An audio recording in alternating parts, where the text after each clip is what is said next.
Alright. Okay, we're back. Was having like a bit of audio issues. Apparently, my PC just reset like my microphone level earlier. Alright. Yes, this is like my new layout. Uh, I've been wanting to change the layout for a while now, especially because the size of the frame was wrong. So yeah, here's like a better like size frame for it. Although it will make my gameplay screen like a bit smaller, but yeah. And yes, my voice is being displayed on the TV now. Holy shit. Okay, I think we should turn on the game audio. There you go. Hey, pickles.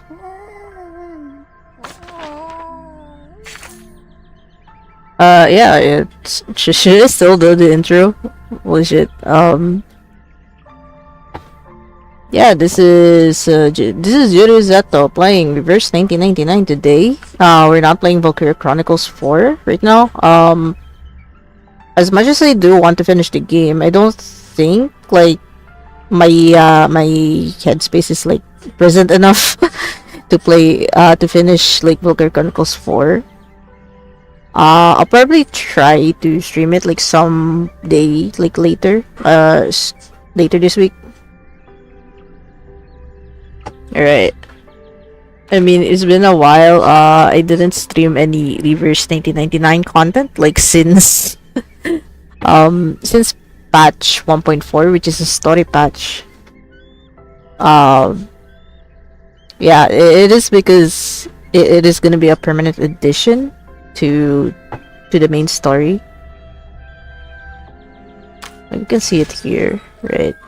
The additional like chapter 4 and 5 over here. I mean chapter 5 and 6 rather. I actually haven't played Prisoner in the Cave, like progressed the story at all. But I think I'll do that in my own time.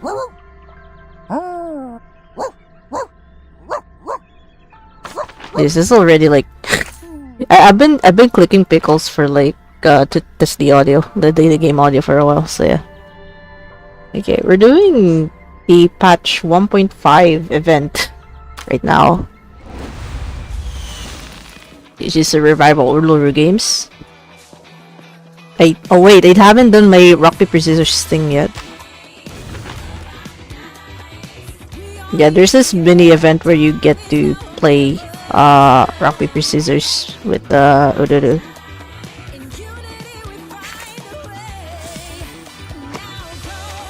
So go here.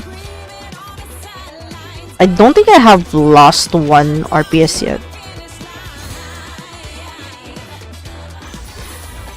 I wonder if it's like programmed to just always let you win regardless of what you choose.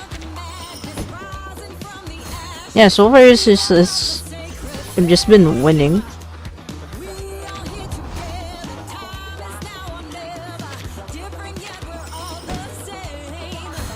Yeah, see, I think it's pre-programmed to lose or something.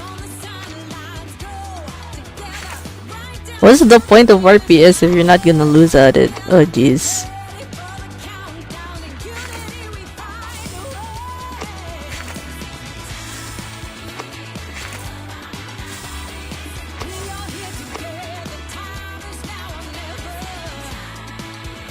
Okay, there's still quite a few clear drops you can still get.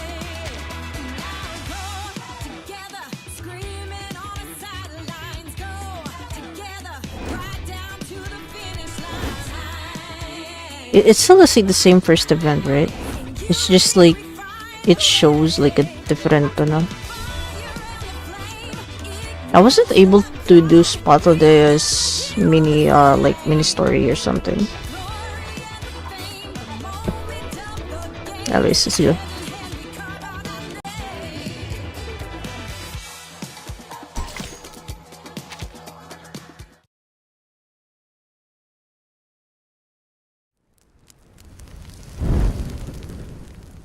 Yeah, as usual, it's just gonna be like on auto since the whole story is gonna be fully voiced.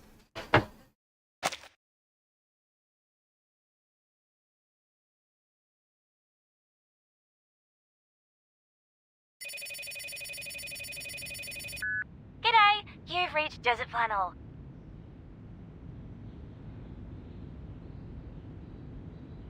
I'm not home right now, or I don't have time for calls. Please leave a message after the beep. Beep. Hello? We've only got 20 minutes before the game starts. Where are you? Get your ass here now unless you're dead. Look, I know you're not into these games, but you can really use the money, right? Otherwise, you wouldn't have come to me.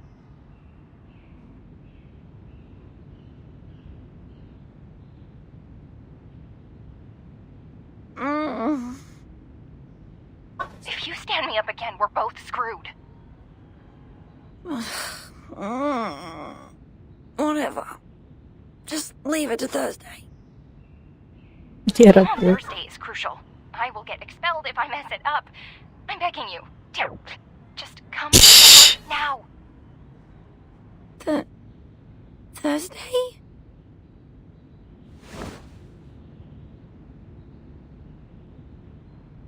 Really, boy? Wait, it's Thursday?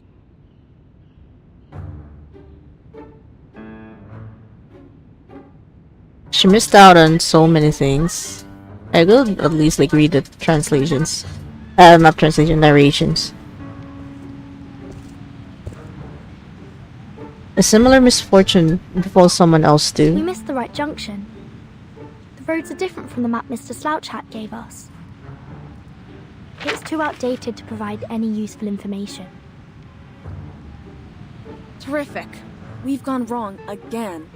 This is like, yeah, the 4th time. Hey, it's Mud Bucket. Since my short life is supposed to be spent in creating huge value for all the living things in this world, Foundation should have sent me another bodyguard, a more reliable one. And the contact here should have offered us a more reliable map. I am the one and only reliable bodyguard who can keep you safe among all the others in the Foundation. You are of great significance to Laplace. They don't want you to take any risks.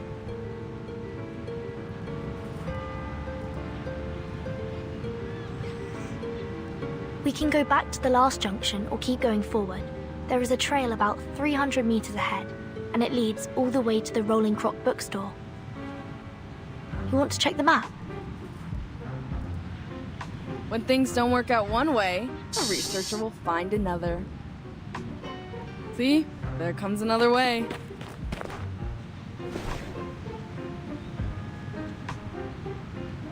The girl coming around from the corner is the perfect wait. choice. Miss Spathadia, right? Who are you? Do I know you? With the sweat on the tip of her nose, she keeps hopping on the spot. A bestie badge with her name on it is pinned on her to her chest. Clearly, she's not aware of what gives her away. Excuse us. We're looking for a bookstore. It's called the Rolling Croc, with a hand drum made of crocodile skin hanging on the signboard. And that very store has the fragment of the fungus potion analysis report I want. If it weren't for that, no one would have taken a walk on this ridiculously vast land. No one! Besides, there's no frisbee here. The Rolling Croc. Rolling? Oh, I pass by that store every morning when I exercise. Go straight ahead, turn right into the lane after passing by a cafe with an orange signboard, and there it is. But do keep your heads down, or you'll be hit by the signboards there. I can take you there if you need... Oh, shoot!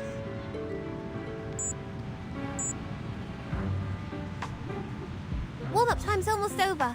I have to go. My coach is waiting for me for the punching exercise. Sorry, guys. Hope you find the store. Thank you.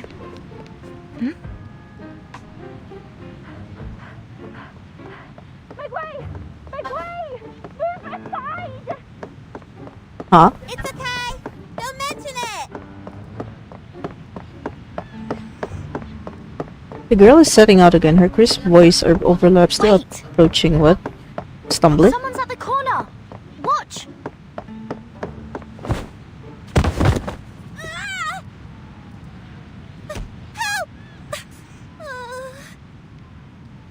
Ah! Help! Fire. I'm on fire. Fusion and weak pulse. We have to take her to Laplace.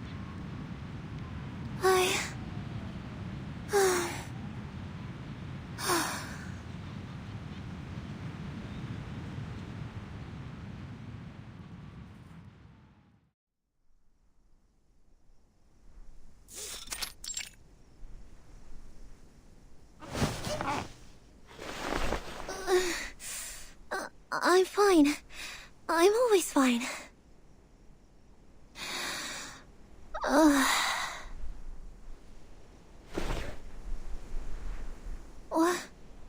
What happened to me? Did I really break some part of myself?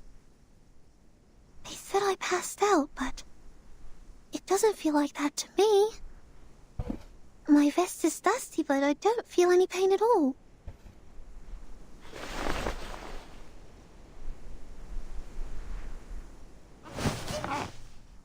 Maybe I need more ice water.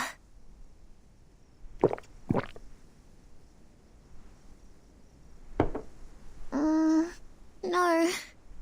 Maybe it's hot tea that I need.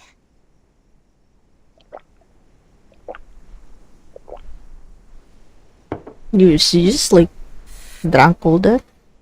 Oh, shoot. It's not working at all. I should have gone to that lab lettuce place with those wacky people and had a physical examination. Let me see. Their card is in... Wait, no. I've turned them down. If I go back to them... that'll be super embarrassing. It's gonna be fine. Besides, I bumped my head on the ground, but it's my stomach that's feeling sick now. I'm sure this is just a coincidence. I seldom have junk food, and never miss the training at school. I know my body well. It's healthy and tough. You can never be too sure. She says so to comfort herself, shaking her head and pulling out the photo album from under the pillow. I already took the medicine for stomach pain. Now just take a break and distract myself from it. The moment she opens the album, a breeze blows out from it. The smell of soil, mineral, burning coal, and the golden panda. That already makes me feel much better. Everyone has their own way to chill out, so does Pathodea. She eagerly draws in the breeze, running her finger along the edge of the photos. In one of the photos, an Arcanist with rosy cheeks is flying on a broom, cheering for her victory. This is the first photo in my collection. Mom gave it to me for my 5th birthday. In 1884, Branchville was very popular amongst Arcanists. The Uluru Games that year had more trees than that in any other years. Then, in 1900, St. Pavlov Foundation took over the Uluru Games. Huh, alright. Out of security concerns, they abolished 1/3 of the events that involved dangerous actions and imposed a lot of regulations on the rest. Jones got first place in the game that year. Then, the games in 1938. It was the most successful one ever since the Foundation took over.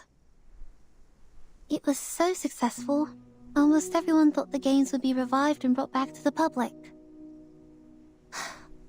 Until... A slight sigh escapes her mouth. Now she is looking at the last page of the thin album. I wish I could see the Uluru Stadium with my own eyes again.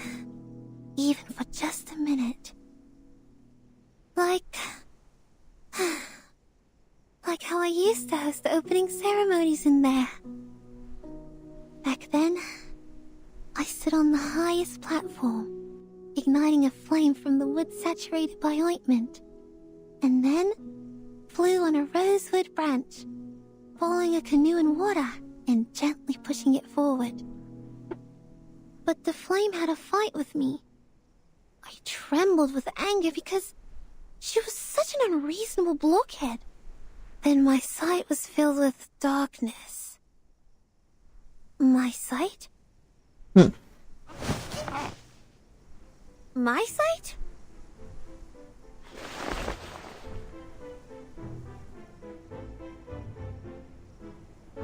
Did I just say something? What are these things doing in my head? Are they illusions?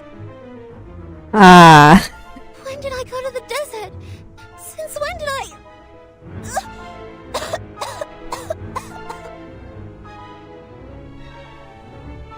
Oh, she's remembering things that aren't hers, I guess. Like a bird fluffing its damp feathers, strolling its way out from her body. Is the medicine working? My stomach is much better now, but... my throat... it's burning and itchy.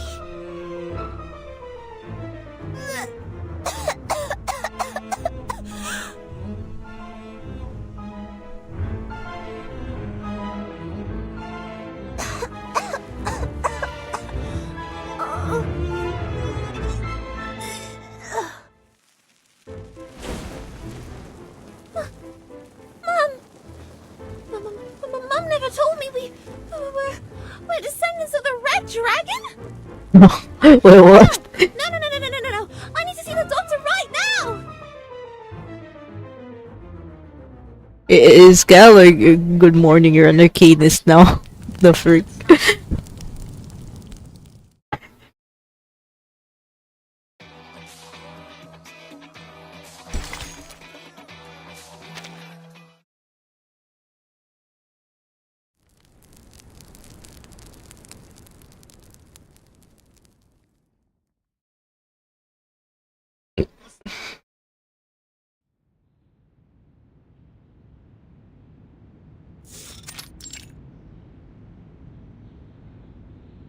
Now, let's summarize what happened. You fell into a coma for 16 minutes and 30 seconds yesterday, due to external impact. Then you woke up and found yourself fine. That's right. On that night, you felt an unusual burn coming up to your throat from your stomach. At the same time, you had weird illusions. And at last, you vomited a ball of fire. Yes, that's right, exactly. For one last time, are you sure no one in your family is related to the Red Dragon? 100% positive.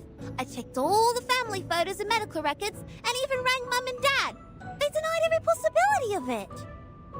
Are you extremely sure? The symptom is really rare to see. I know. So, don't walk away on me.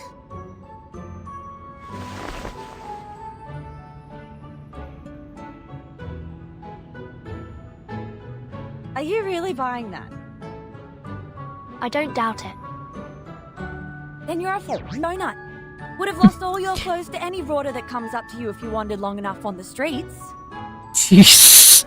And you, I'm warning you. Take your little claws off me. Let me go now.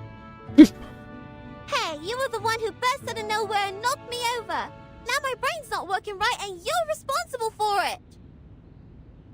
Yeah? You mean this smidge of zombie fire? You reckon this is the first time an arcanist sees it? Can get you 20 of these in 2 days in any workshop. You gotta try harder if you want to fool me. Whoa. I'm not a liar. I saw that ball of fire come out of my mouth.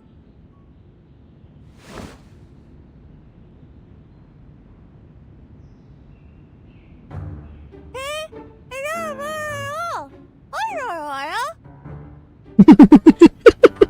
You frauds never stop coming up with new scams. No cheat, no eat. Heard that before? Go home with your fake fire. If you continue doing this, be careful of the bunyips. They will crawl into your house through the sewerage and take your tongue because lies are their favorite food. But there is no evidence to prove that she is telling a lie. Evidence? I have more than enough evidence to prove she's not some innocent lamb. She climbed up the tree outside my window and was shouting and screaming there in the middle of the night. The moment I went outside, she took me here like she was carrying a bag of groceries. The ball. One may infer that she was shocked by the fire vomiting and thus displayed abnormal behaviors. My God, don't you have adults at home to put some senses in your head? Haven't they taught you not to trust the stranger's words? Especially if they show up at late hours? The stranger? I know something's wrong with my head, and I'm not even sure who I really am anymore. But you shouldn't have forgotten me. We're neighbors, Desert Flannel. I live 3 streets away. I even said hello to you. 3 streets away? How does it make us neighbors? That's true. That's actually And I don't true. think our little covered street is part of your fancy community, where people sit by the white fountains and walk in the street gardens. The last time I checked, I was not from some rich immigrant family. No matter what you're looking for money or for fun, I couldn't care less about it. The only thing I care about is that my landlord will kick me out if I fail to pay rent this month. So let me go!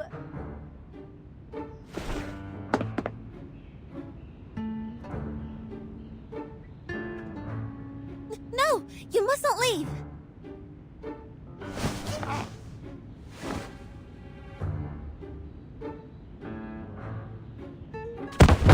Ugh. Including Broden? Ugh! I think I just nicked you in the teeth. You must not leave. At least, not before I figure out what happened to me. Things are flashing in my mind now. Sometimes the past, sometimes the present. I remember I can sing, but soon I forget how to do that. I remember the crowd who worshipped me on their knees. They're running somewhere like the Uluru Stadium. And something hot. A hot bonfire? Is that a bonfire? Anyway, no matter what it is, I'm just an ordinary person like anyone else living at the end of the century. These things shouldn't be in my mind. There must be something wrong with me. With my head or other parts. I can't just go nuts now. My training plan... It's all ruined. I even have a game to play at the end of the year. Relax. The symptoms may not last. Sensing omens doesn't always mean danger to arcanists. Given the complexity of the situation, I think you need a more detailed physical examination to find the crux. We will help you and take care of you until you completely recover, or say, become completely normal again.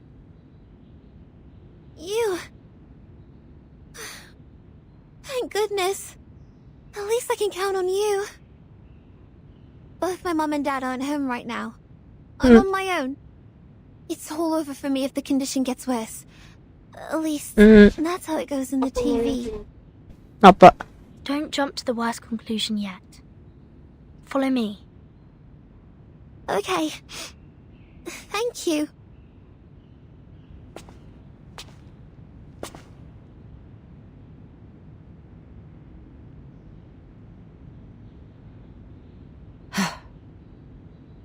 What? What are you staring at? She's having a body checkup. Do I have to tag along? You're going to sneak away for those part-time jobs, aren't you? Fine, genius. You win.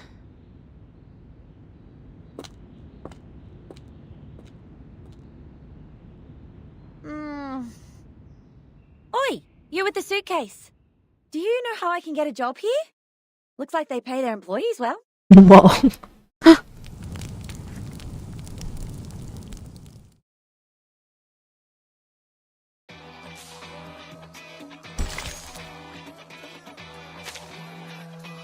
This is a ancient flame. Okay, this is the event currency.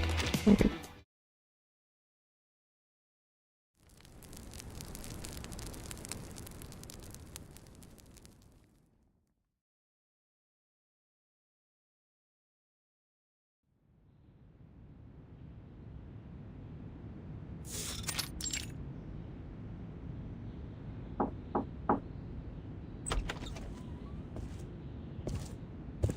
Here is Miss Spathadia's physical examination. Oh, forgot about it. Oh, how sweet. They even got you the Salvia Zopiclone patches. If the illusions get too real and you can't sleep, use them. Okay, thanks. But I need to ask my coach if I can use it. Don't worry, it's been approved by the Therapeutic Goods Administration of Campbell. The ingredients include salvia, mint, and a hallucination potion. They can neutralize the side effect perfectly.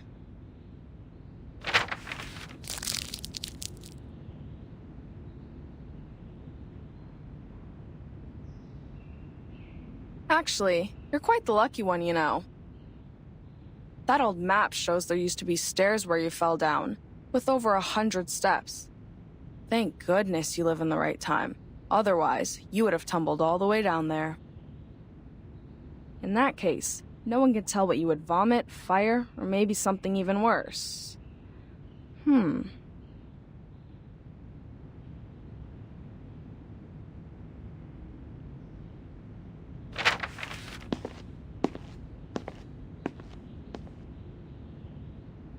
Wait here. I need to get someone. A weirdo for sure, yet the best person we can turn to for this problem.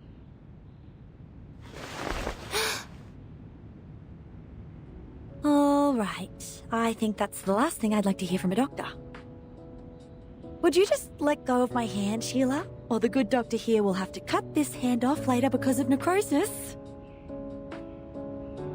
I will. But can I hold it for another 5 minutes, please? I'm sort of nervous.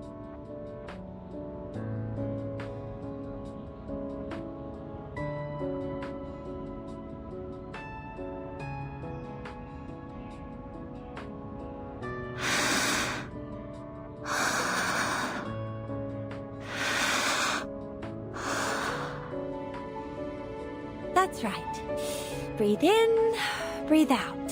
Then unbend the fingers. I'm also human, I feel pain too, sweetheart. Yeah, like a sarcastic desert panel. The footsteps of the mysterious guest come from the hallway. I can't believe how lucky I am. We haven't seen a living case for decades. I didn't catch the whole sentence. This is exciting. Thank you for letting me know about this medicine pocket. Not at all, Ezra, my dear friend. See, I always keep you and your weird little mushrooms at the back of my mind. So, it'd be best if you could give them to me without leaving any records in Laplace's system next time. No. Anyway, we can talk about that later. Now, go check out the girl. She might be very useful for your paper on Arcanum. Of course. I'll tend to her in a moment. I just want to tell you how much I appreciate your thoughtfulness. I've been waiting for this for too long.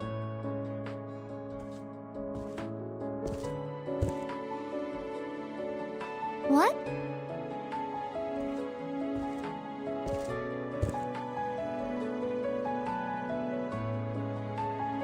May? You mean me? Certainly, Miss Spathadia. I came for you. I've been briefed on your case and had a basic understanding of the inner flame temperature and the fuel through the laboratory report. Here's a list summarizing all the conditions. It's still a draft, but please, take a look. She sees a list with dense writing in ink that was barely dried.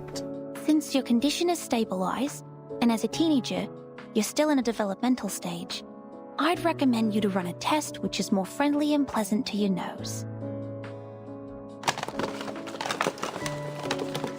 Ezra grabs a Y-shaped metal rod and a piece of cotton-like material and holds them in his palm. Now, please blink 3 times at this dowsing rod and blow on it as lightly as possible. What's this? Oh, no, not like that.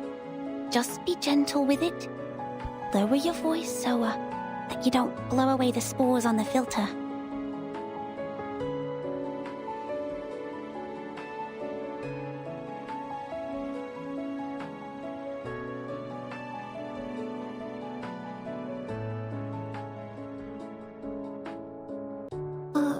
Okay. Blink 3 times and blow.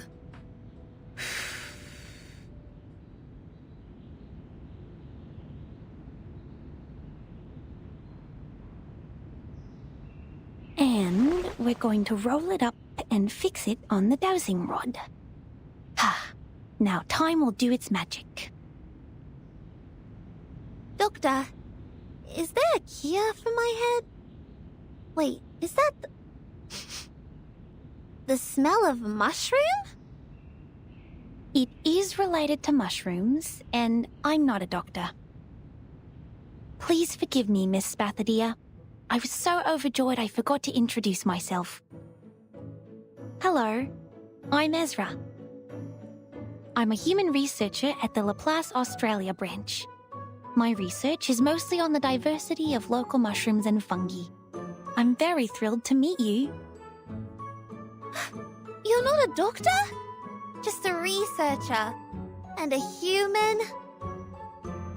And you're working on mushrooms? That's right. It's a shame that I didn't become a member of the arcane study team, but I'm equally interested in mushrooms. I enjoy this job.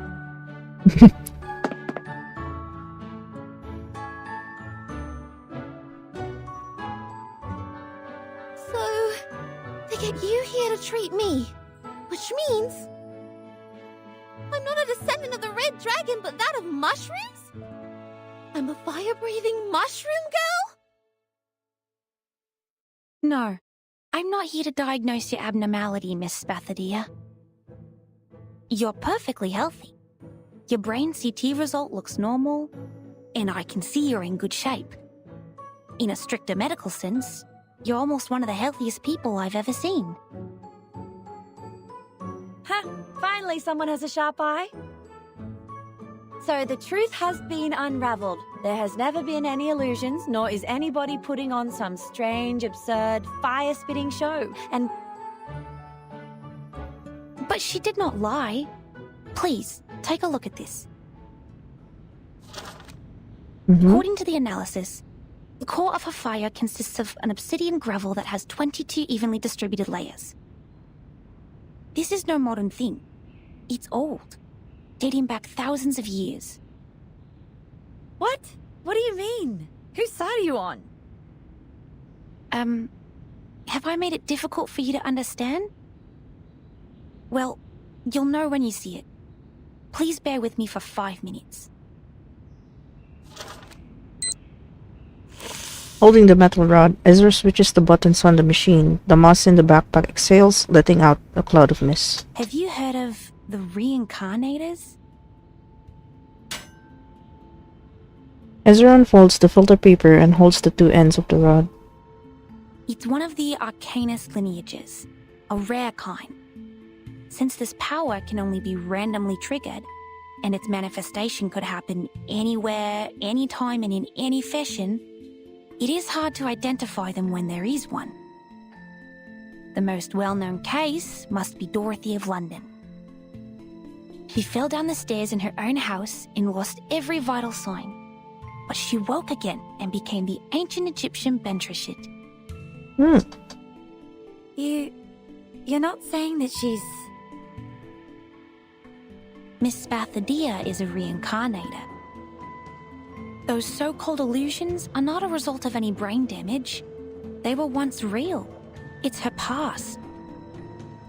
Based on the past cases, she'll go through a period of mental turmoil. That could be short, or longer than anyone could expect. But eventually, she will become herself again. The old self.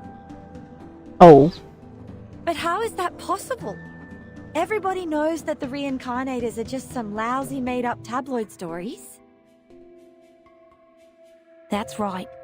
Sensationalism. That's the mainstream opinion about the reincarnators. In Dorothy's case, her experience of learning Egyptian and her career as an archaeologist also caused controversies over her true lineage, which is understandable since people haven't seen a reincarnator in years. But at the beginning of the 20th century, when Dorothy fell down the stairs which decided her fate, Laplace Scientific Computing Centre established its Australia branch, carrying out studies of local fungi. The fungi study is a brand new direction, and it has been secretly developing next to the public since, like the Australian honey fungus, growing without getting anyone's attention. The facts will speak for themselves. Please allow me to prove it to you. Medicine Pocket, could you please turn off the lights for us? Mm-hmm. Cheers. The pulse of the metal forks sway in the dark room, letting out a buzzing sound like a bee floating in the air. When we talk about reincarnation, the real question behind it is whether the soul exists. Because the soul is commonly considered to be the essence of what makes a person who he or she is. If a person dies, his or her soul will return to the ever-circulating network. Network? What network? A theory developed from Riemann's on the hypotheses which underlie geometry describe the world as an eternal, vast, invisible yet ubiquitous net. And as the news story described, a reincarnator is a miracle where a soul disappears from point A and shows up at point B without any clear reasons. Exactly, Miss Verdon. I'm amazed that you know so much about the reincarnators.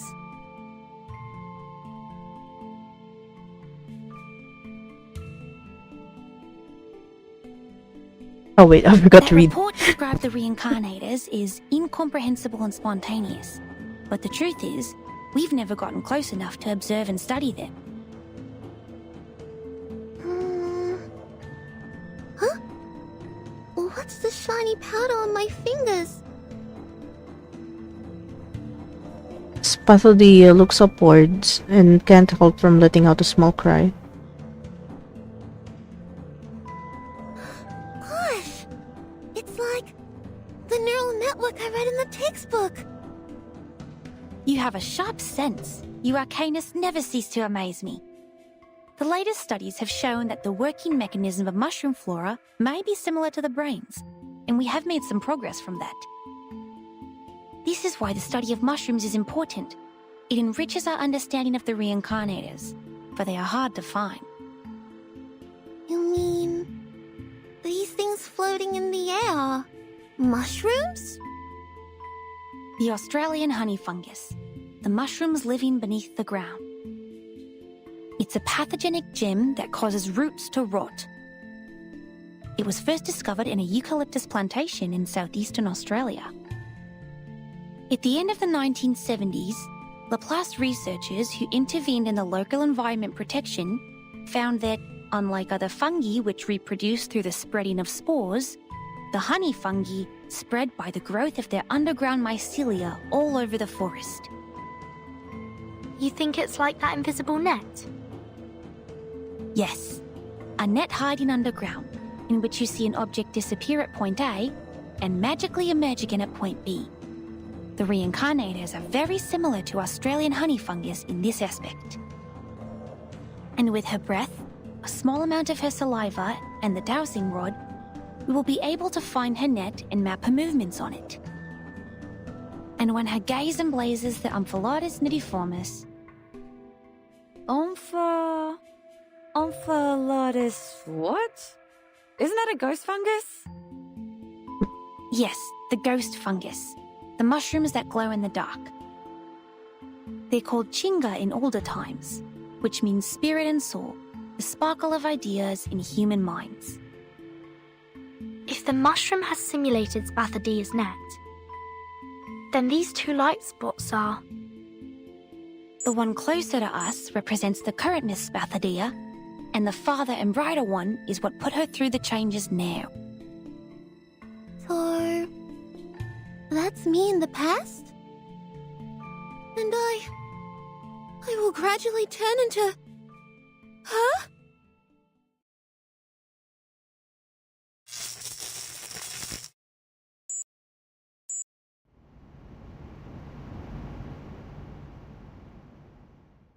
Elias back in the room, the ventilator emitting 2 consecutive notifications. Dang it was too We are right on time. that was too long.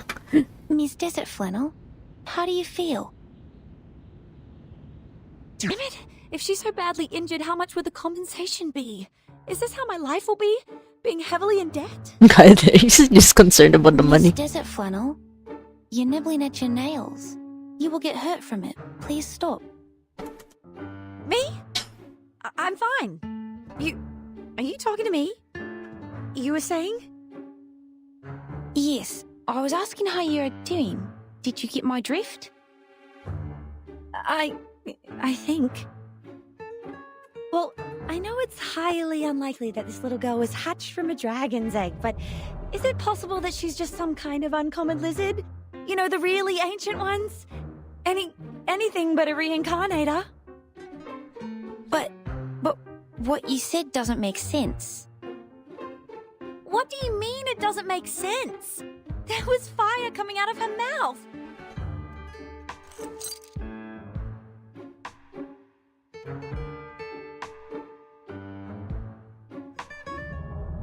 And my only family here is a pixel emu. Does it make sense to you? Yeah, Tamagotchi. I don't follow. I know this is not your fault. It's just your Arcanus nature taking over. It's very normal if you got too carried away by your emotions and became delusional and hysterical. Please, take my hand. I was once trained to help Arcanus calm down. Now breathe with me. In and out. Me? I'm not hysterical. Said the hysterical girl with the fits. What do you know about Arcanists? You're not even one of us. Said the outraged bystander. In the white room, the argument snowballs, stumbling out of control, letting a wisp of smoke slither across the room unnoticed. Everyone, Oh shit, the room is on fire. Please, believe me that I meant you no harm, Miss Spathadia. I was only trying to help. Help? How? By calling us delusional? There's nothing I hate more than humans like you saying that others are over-emotional. people. No, nothing like that. She missed, no one can hear. It is not my intention to criticize anything or anyone. It's just biologically, Arcanists tend to be more sensitive and easily affected. I also like Arcanists, almost as much as I'm interested in mushrooms. That's why I study them. The room's Do you burning. smell something burning? Before they realize it, the flame placed on the couch has already devoured its seat and floor, spread to the door, and completely blocked their way out. The burning heat is approaching at a terrifying speed. A fire! It's the flame I spat out! When did it grow so large? I tried to warn you. I mean, It has grown larger and larger as your lizard hypothesis heated up. I'm sure the guards of Laplace will break in soon.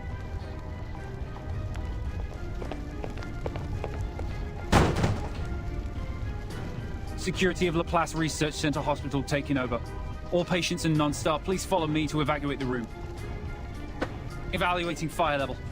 Level 2. Extinguishing the fire. Source of ignition confirmed. Request for permission to use Kangaroo Foam Fire Extinguisher 3. Wait! You can't put out my flame. It's important for me. Very, very important. I don't know why, but it's important, this is for sure. Those bubble kangaroos will kick its butt once they see the flames. I don't want that. I'll protect it for you. Don't worry. You can just, like, you know, leave a small amount, right?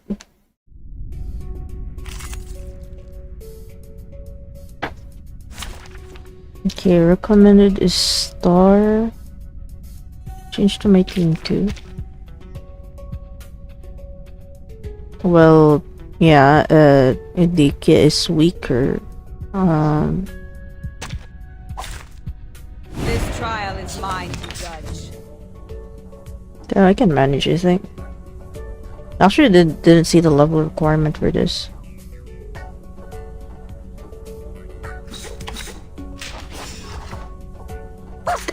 An eye for an eye. Pay for thy sins with thy blood.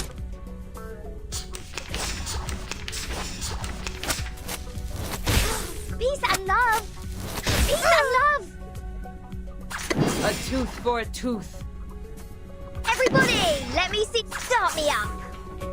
Pay for thy sins with thy blood. Woohoo! Release!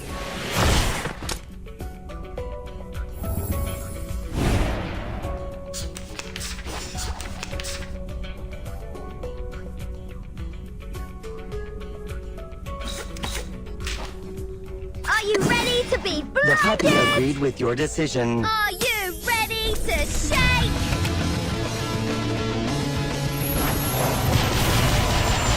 Woohoo! Release! Warning, warning. The puppy is fleeing the scene at its maximum speed. Oh.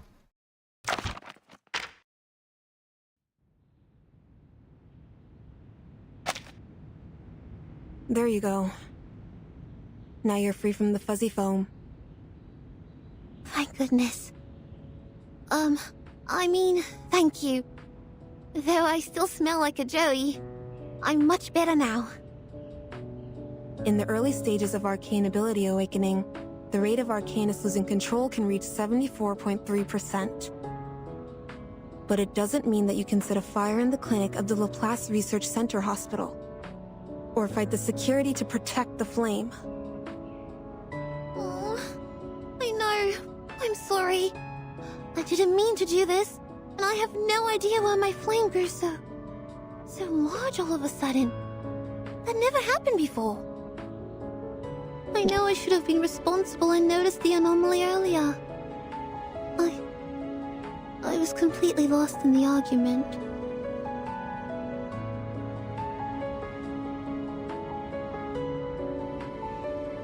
The silver lining is, as the fire was still under control, they used the kangaroo foam fire extinguisher and thus it didn't cause any casualties. Please write down your emotional changes and physical reactions that occurred during the incident on this sheet of paper. We'll keep tracking your physical health information. The concentration potion is on that table, and there are blankets and Type 2 PMMA safety boxes in the cabinet under the table. Please keep the hazard sealed for safekeeping. Okay, got it. You are still in an unstable state. Please have a rest here and don't move around. If you need anything, please press the call bell on your left and our nursing staff will come to help.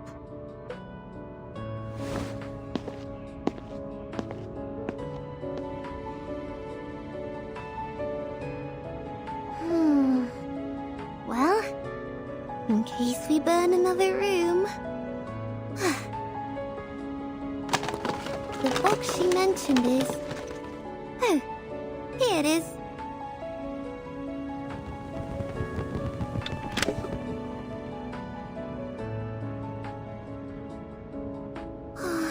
I know freedom matters, little flame. But we have no choice. Sorry, buddy.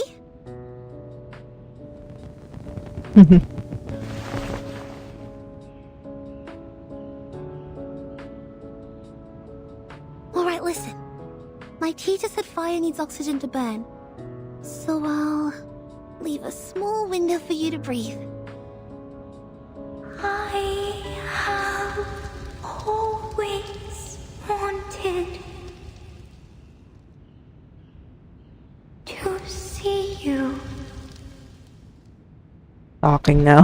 What? Go. Are you talking? Gosh, the call bell. Where's the call bell? Go back to Ulu. We must go back to Uluru Games. Huh? Uluru? Uluru Games? You mean the Uluru Games?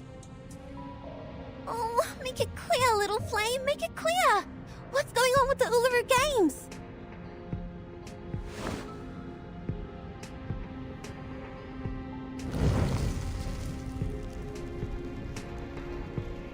Ah!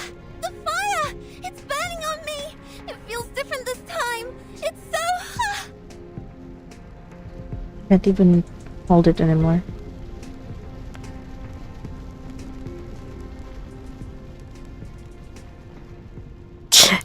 What? Sometimes I just really forget to read the narration. It's like, oh dear.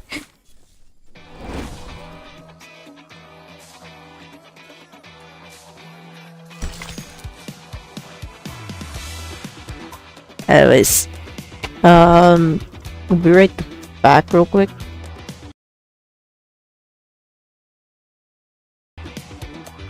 Hang on, let me just put on the there you go.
Uh, uh, uh, uh, uh. I actually don't know if I can be here. Like, BRB screen is on.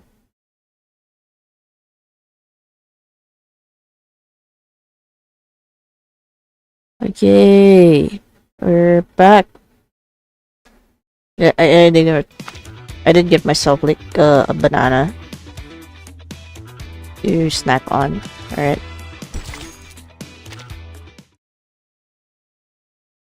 Got myself like 2 liters of water too.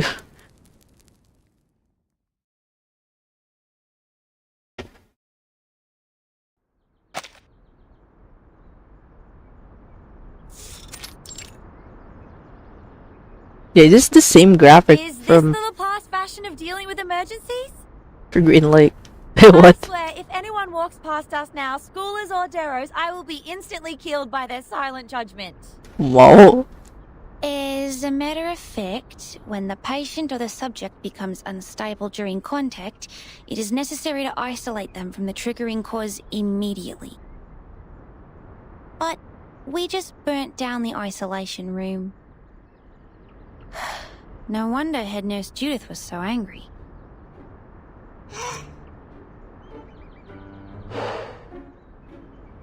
Miss Burton, are you alright? What the frick was that? That kangaroo is punching your nose.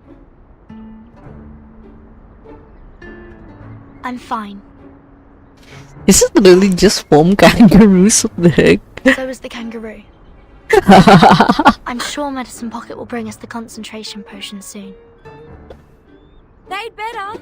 We look like a bunch of kangaroos, feel like kangaroos, and even, smell like kangaroos. We will make tomorrow's headline of the Australian Naga and become the 3 kangaroos hanging out on a public lawn at midnight. That'd be the end of our social lives as humans and the beginning of a life as kangaroos. Make the headline? Ah, I see. Please, don't worry. Although it's true that Medicine Pocket is a frequent celebrity on the news, the concentration potion is not their work. Besides, we didn't use anything new in its development. I'm not worried about that guy. I was talking about myself. There are paparazzi following me around these days. I didn't know you were famous. I'm not. It's just that someone wants my name spread in a bad way. Ugh, trust me, you should never piss off the paparazzi. You should turn to the police for help. I beg to differ. Yeah, just shut up and keep your eyes peeled for anything suspicious. I will toss his shoes on the power lines if I find him here. Miss Desert Flannel, watch your back! Oh. What are those paparazzi? It burns!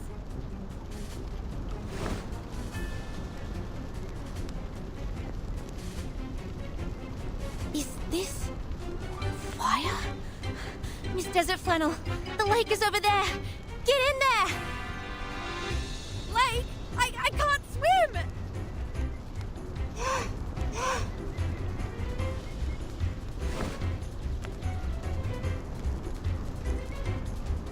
There are people shouting just by swing. Stupid kangaroo kicked me in the eye!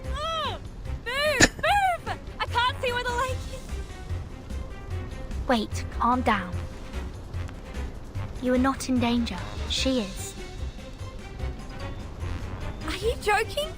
I was getting burned! Huh? There's nothing on my skin. And it burned the kangaroos.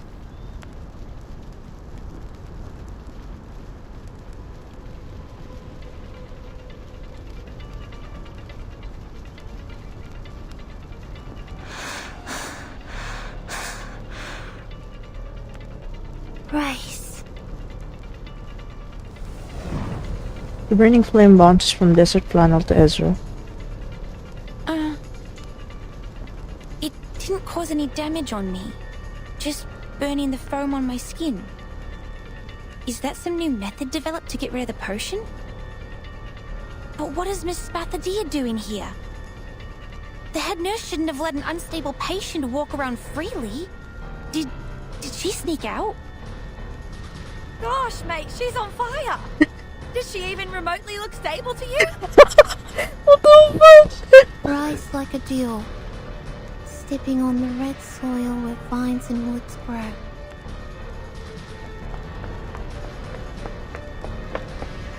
The glaring heat rushed through her like waves. Pasadilla, engulfed in flame, approaches Desert Plano with fiery eyes, mouth, heart, and body, and takes her into her arms. Dead? She's as well heated as a boiling pot. We can't let her go on like this. Her brain is going to be roasted in that little head. Desert Plano strives to get out of her control, patting Pasadilla on the cheeks with her cold hands. Let go, Spathadia. Your temperature is dangerously high. Chill out. God dang it, instead of fun. I'm not a lizard. And concrete number 2 with cream is the best dish in pipe material. Spathadia is suffering confusion. It's probably the flames doing. We need to separate them first. Okay. Miss Verton, please step back.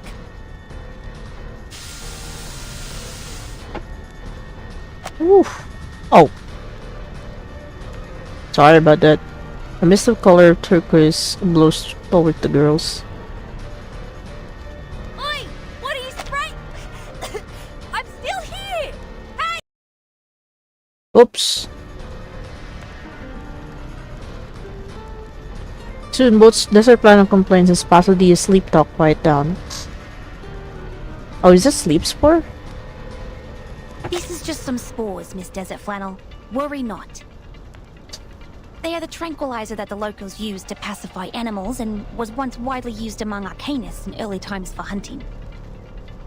As long as we calm her down, we can bring her back to...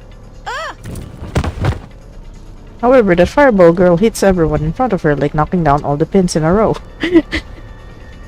A perfect bowling streak of cubes. Games. We need the real games. This is where sportsmanship originates. Young people. Young people need cats and strawberry jam. Cat jam it is.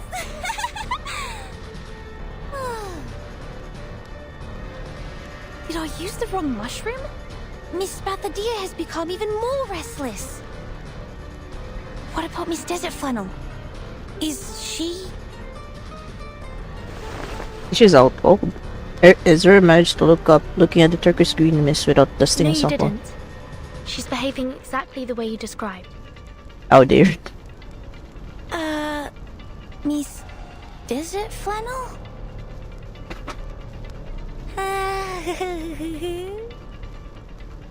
Ah shit, she's delirious. Her fierce friend with a smile on her face is rolling on the ground like a cat. She keeps reaching her hands into the sky as if she's trying to catch something. Is this the house for me? She's acting like a cat. Great.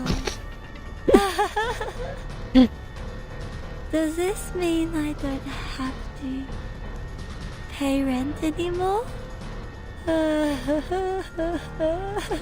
Yeah, dang it, Ezra.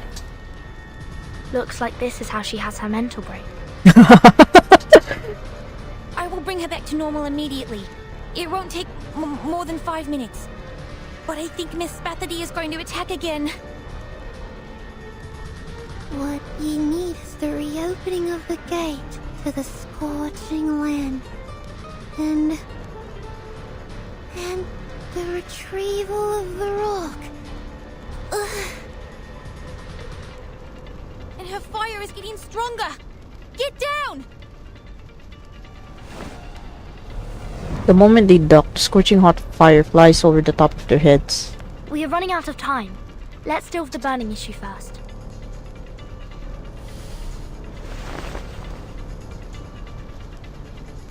I will try my best.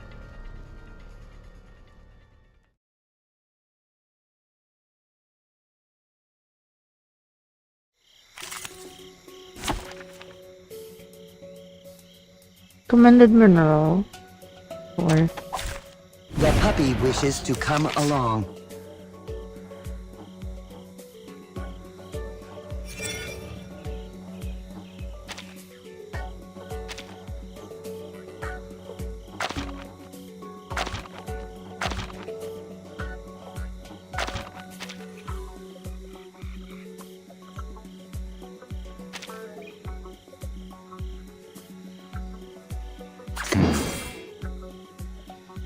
A tooth for a tooth. The puppy agreed with you. Keep distance once. Social.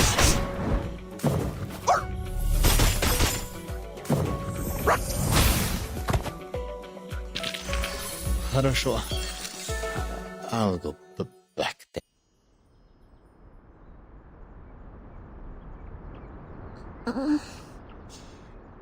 Where am I? What are you doing here, guys? I thought you were driven away. Great! She's back to normal. I remember it now. hey, what happened to the flame though? Spathadia can maintain her balance and falls to the ground. Spathadia! The games. She raises one arm with all her strength and grasps the cuff of the girl standing in front of her. We must revive the Uluru Games. Because the rocks rumble on the knees.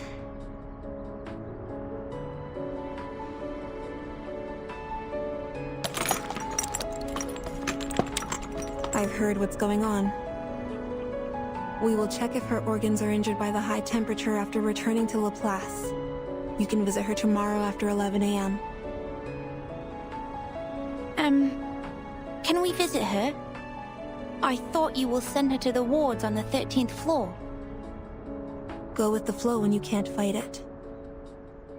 We've now understood what will happen if we separate you and keep her alone someplace else. What's more, Laplace can't lose another clinic.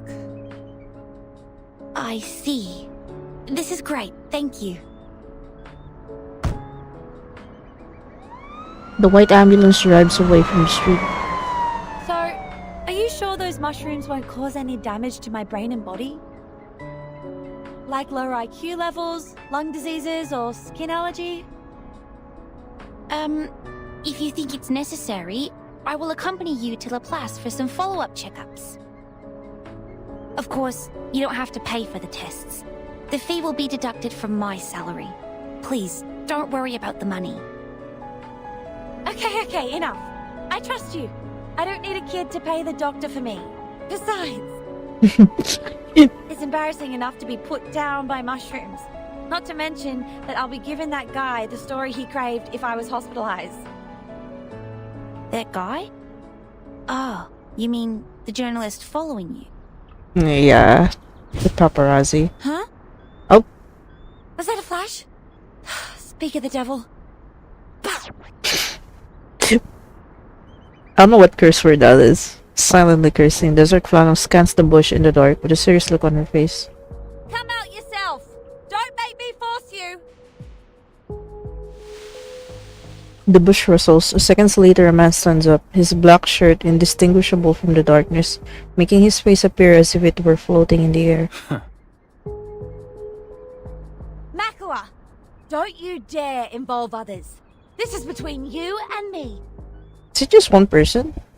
I've told you long ago that one day I will make you feel the same misery that I did.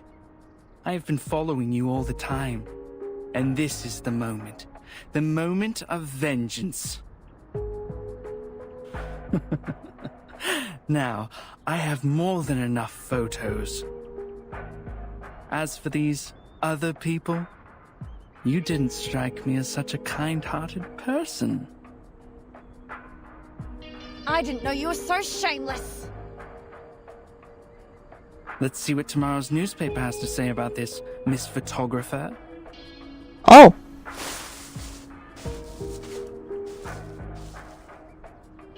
He smile person to prove the face backward. There is this voice from the shadows. Can't let him get away. He has a photo of us. Is he your enemy? Maybe arch enemy? What happened between you two? If you don't want to be one of the burning kangaroos on the headline tomorrow, shut up and start running. We have to stop him.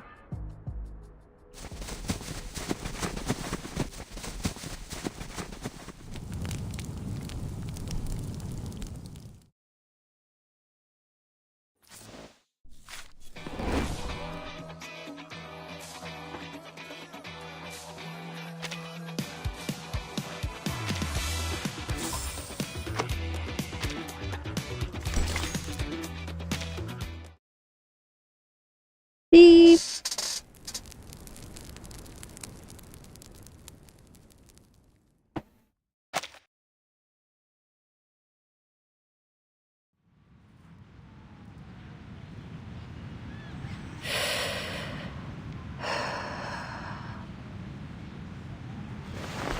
Collar raised and head lowered, standing silently by the side of the road of the newsstand.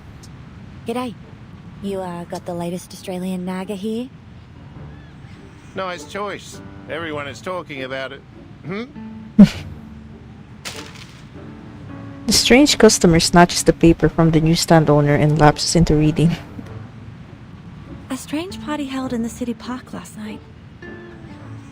The witness claimed to see the burning kangaroos, mushroom-intoxicated rolling croc, and the teenage arsonists dancing together.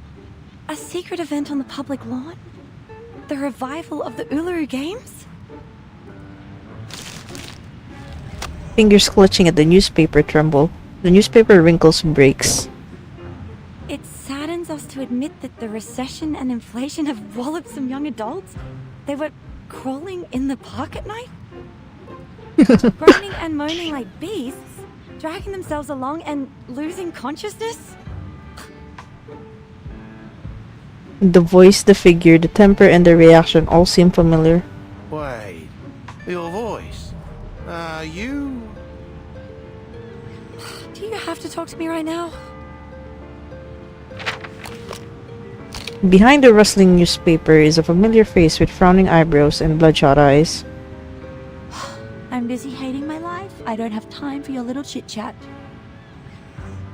No way. Desert Flannel. It's really you. Everybody is talking about you right now, and they can really imagine. Some say you're mad. Some say you're the heroes fighting against aliens. Well, the most known story is that event. Is it real that you're going to restart the games? I have nothing to do with it. It was all that Junior's fault. I was just unlucky. Fold and open and fold and open. Desert Flannel leaves through the newspaper, pacing back and forth like an animal trapped in a cage at the zoo. It was pure bad luck that I ran into those weirdos, got taken to the hospital, and let Makawa get what he wants.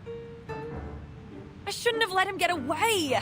Oh, if I see him again, I swear, I will pull out his tongue and tie it around his neck. Keys. Oh, look at this gibberish. He said, we are the rats who eat bunyips from the sewerage. A burning kangaroo, and I am a nutter because I can't find a way to afford rent.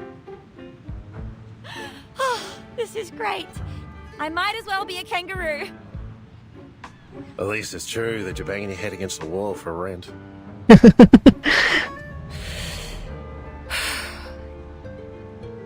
Yeah. Be mindful that you're talking to a nutter.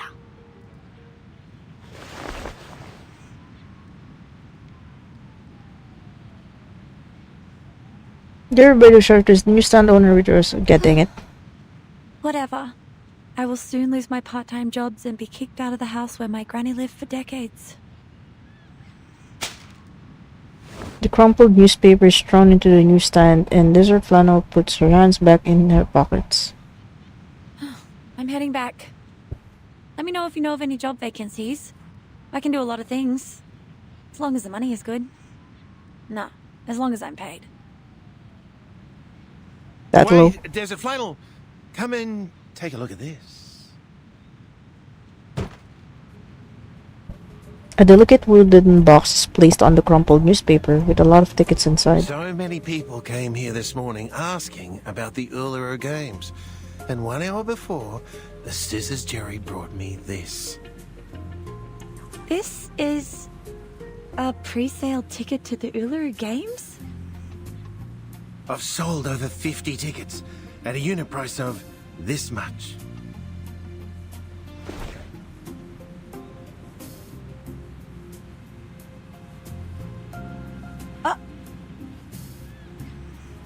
She lowers her gaze to the newspaper in a lively font. The headline reads, Uluru It's been Games. suspended for too long. So long that everyone thinks society has forgotten it. But we remember. Our ancestors told us about those amazing and funny sports. That big, wide, and fancy stadium.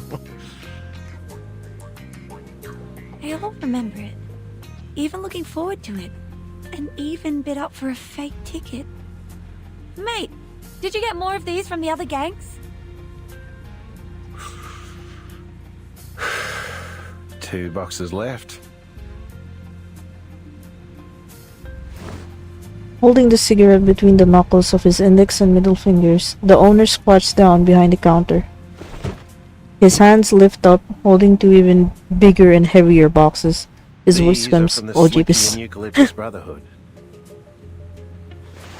Eucalyptus and what? Didn't catch that name. Oh, do you have the mints that I bought from you before? The least purchase ones? You always put them at the bottom of your box? After sounds of struggled searching, the owner at last pops his head back out, now covered in dust, and throws a faded iron box on the counter. Alright. Now give my ticket back and I'll put it away. I don't want any of the gangs to find out I'm dealing with the other... Desert flannel? In front of him is an empty counter. she took the tickets. A coin purse has been placed in the abandoned newspaper, holding no coins, instead great feathers. That's what I keep telling everyone. Uh-huh. Letting out a fatherly sigh, the newsstand owner lights up another cigarette. Muddying the water is what this bad girl does.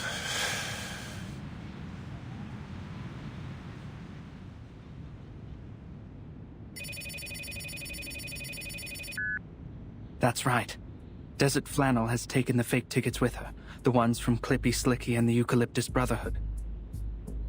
She's gone. No, not to the black market. Sir, I heard that the bunyips are getting restless again. Is that true? Another written constant noise of pinching cigarette followed by laughter. Hiding in the shadows in silence, the young girl darts past him. Ha! I'm gonna make a fortune out of it! I will be able to buy that house, get myself a new oven, some new clothes, and that giant wool nest for Fluffy! In a crash, some wet black monster flip over the well lid and crawl into the road. Ugh! Those bunyips are out again. Haven't seen them out in the sun for a while now. I must hurry. Wait, are they coming my way? I've got my eyes on them. They are more interested in her than in me. Oh, this makes sense. Since the Uluru Games have made the biggest news of the week, the people are going on and on about it all day. And where else will the rumour-loving bunyips go at this point? The last time I saw something like this was when that scandal of Mr. Pompadour broke. It will be a big story, almost as certainly as a cut will bleed. I will pause my other projects and focus on this one. This is very kind of you. I really appreciate it.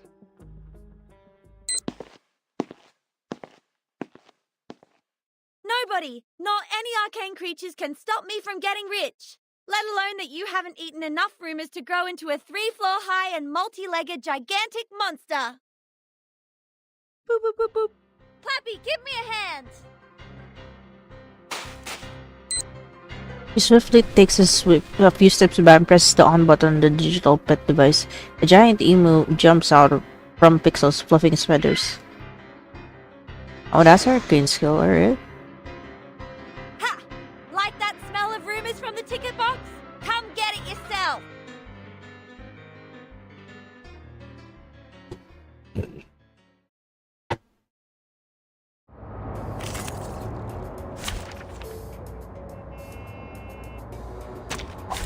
The puppy wished.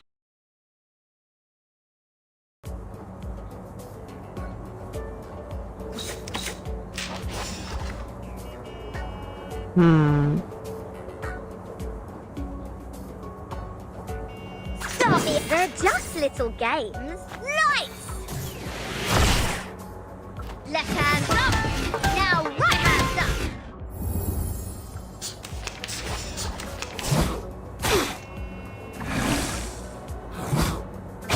Oh shit. Pollution. Yeah, dang it. This debuff is annoying. The puppy agreed with your decision.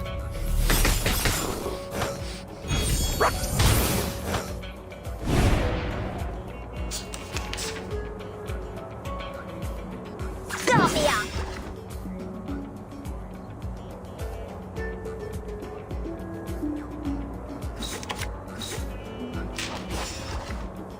Atop the scale of justice. Left hand up.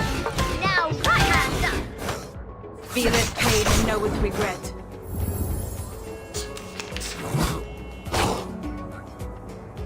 Off thou go.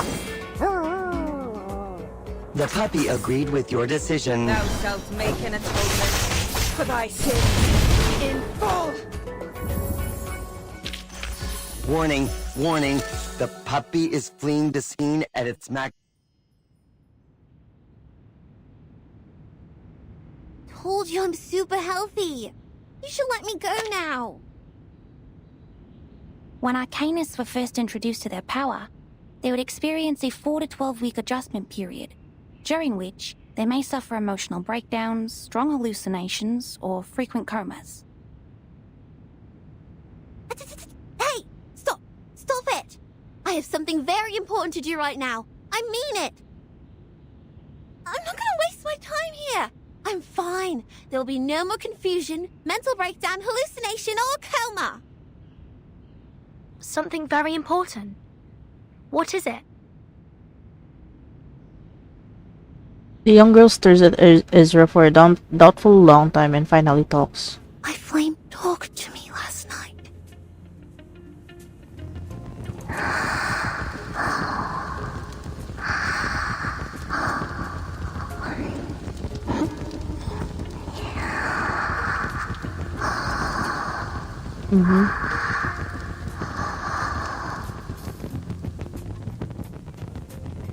That was really long.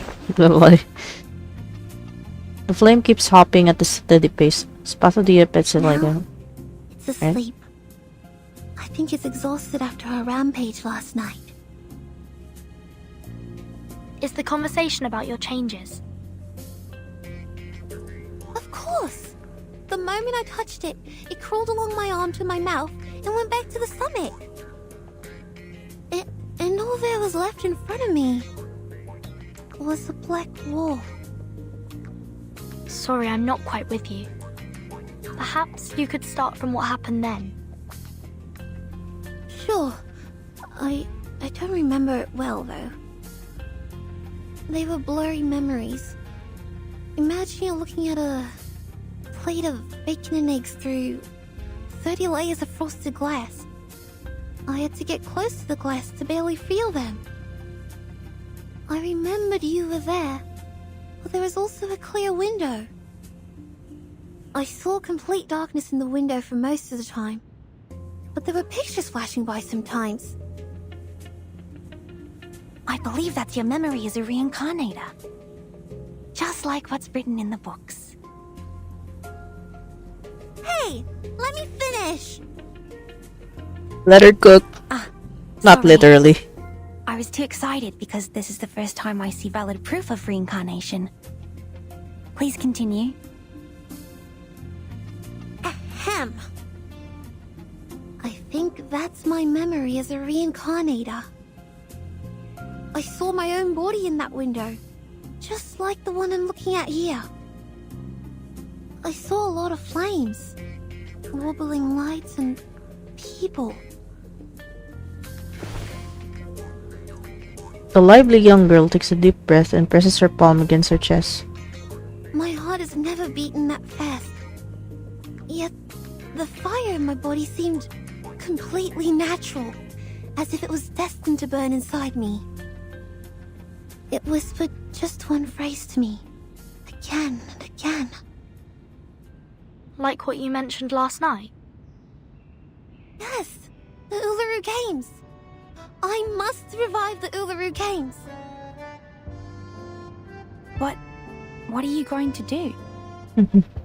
Let's not get to the paperwork of applications, security arrangement, and permission from the local government just yet. The location of entrance to the Uluru Games was never fixed. Only few Arcanists could find it, and the games are for Arcanists only. There has never been a human athlete in there. And they have been cancelled for all these years because they were completely lost in the War of 1942. Nobody has found them since. But I can find it, because I have found my ancient self. I'm the only person in this time who has been to that land, and my flame is my compass.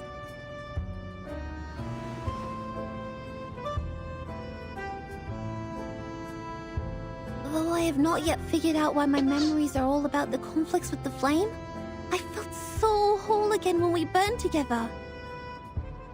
I'm sure it will help me and unite with me, because it trusts me so much that it traveled all the way here through the endless darkness and rainy seasons to come out of my mouth. It's here for me, and now it's going to take me somewhere else. I'll follow wherever it goes.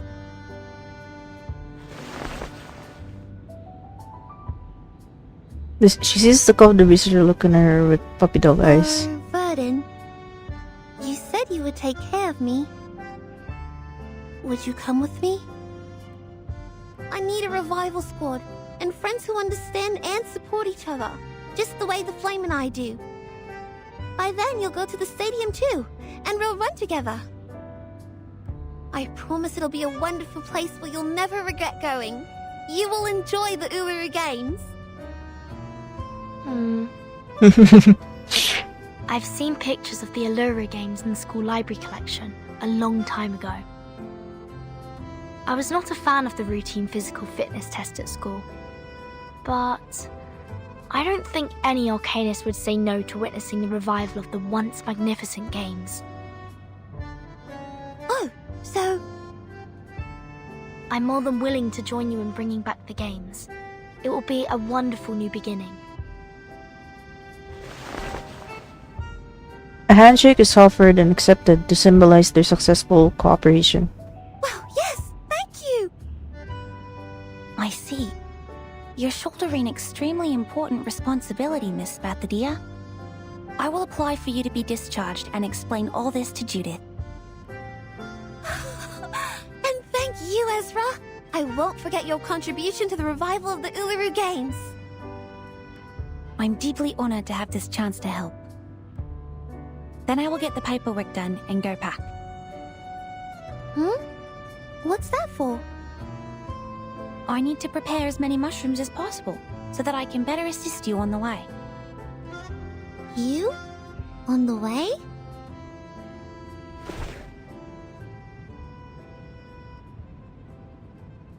You're coming too? Of course. We've been through so many things together. Am I not part of the team? No, of course not. How can I take you and the revival squad?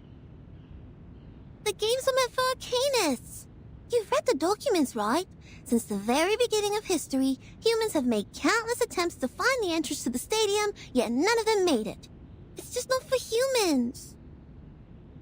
If you're a fan of sports, you can totally watch those held by humans. There will be a boxing event in Melbourne tomorrow at the National Tennis Centre at Flinders Park. No, Miss Bathadia. I'm not interested in any games. The only reason why I'm coming along is because you haven't fully recovered and still need medical care. Besides, I hope to collect more information about reincarnators from you. I will not disturb your mission searching for the stadium. Please, let me come with you. It's going to be good for both of us. Collect information? You're monitoring me. Since when did I grant you the permission to do that? I never said yes.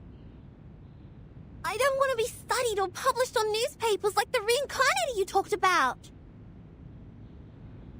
Our research does not need to be published in the newspaper. We can do it in a more subtle and secure manner. I will not design any tasks for you to perform, nor will I force you to take any potions. My job is to observe, record, and ensure your health and safety. Like what we do with the mushrooms. But I'm a living arcanist, not a mushroom. I've had enough of everyone watching. Looking up and down at Ezra, she hesitates and returns to her bed, wrapping herself up with a quilt like a I don't want to be beauty. the embellishment added to someone's academic achievement, or a subject of the paper that'll help you switch fields. I didn't explain it right. Miss Bathadia, please listen to me. I have never changed my heart as a researcher, and I care about Arcanus as much as I care about mushrooms. It was never my intention to use you as a career boost. You are such a rare opportunity to us, because none of us know when and where the next reincarnator will be found. If we miss this opportunity, the academic circle may have to wait for another decade to further their research. The discovery you and I made may shock many. Our names might go down in history, but most importantly, it's going to help a lot of people. Have you heard of Cengiz, invented by Dame Parodi? It was inspired by a long-legged shepherd in France, and it has helped many athletes with disabilities to walk and run again. What a nice shot. A long, painful moan escapes the little boxer's mouth. Miss Bathadia, you look miserable in the blanket. I mean, she... Keep going, Ezra. You're very close. God dang it. Me? Close to what? I don't follow.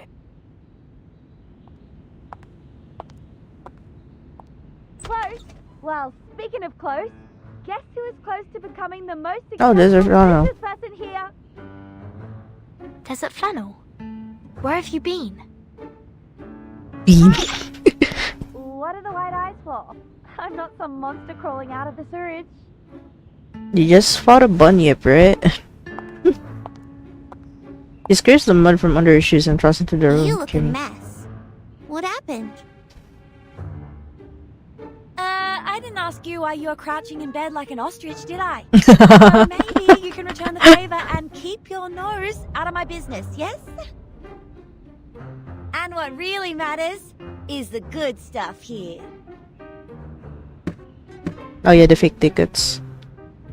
Desert Flannel knocks on the cover of the box, satisfied with the crisp sound. You wouldn't know how unbelievably lucky we are, my dear business friends. The bow. Yeah, no. I don't. Ugh. Ezra alone is already too much information for my brain. Fine, you restless and humorless people. Now hold tight and get ready. The rubber band is about being stretched further and further above the box. We will bring back the Uluru Games.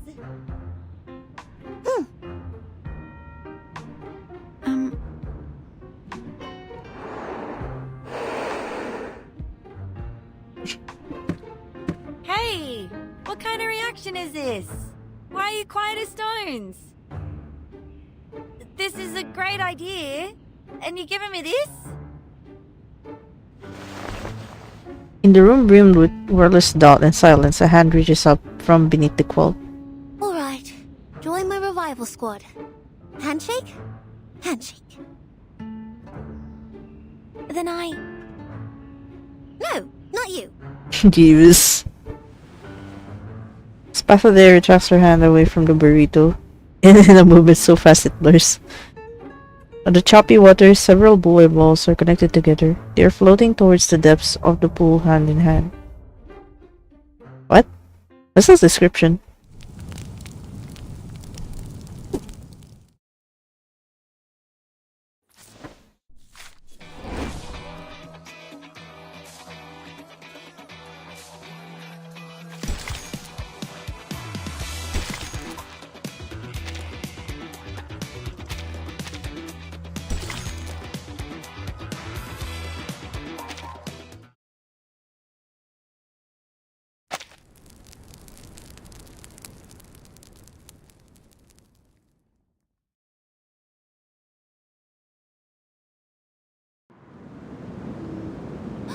Hey! I see it! Over there! It's beautiful. Even more beautiful than the one I saw in my dream!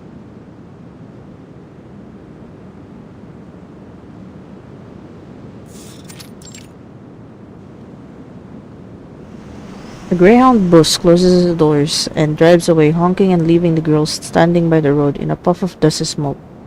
This is a miracle of nature, like the Great Barrier Reef. Of course it's pleasing to the eye. Many would wrestle with the heat wave and travel all the way here from Alice Springs by bus. Desert Flannel puts down her sunglasses on her head and flips her hair over her face. I have to admit, it is worth the effort. The temperature here will get even higher at noon.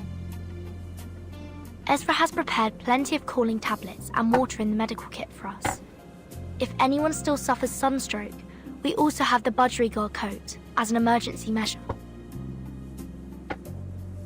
So that's why Ezra took you to the room before we left. To tell you all this. Ezra is worried about you, and so are we. Oh, someone is feeling bad about what she said earlier. God dang it. If you ask me, that human girl has a good heart. Maybe she can work on her ways of communicating with people, but that altruism in her is almost angel-like. And she has the face of a little angel.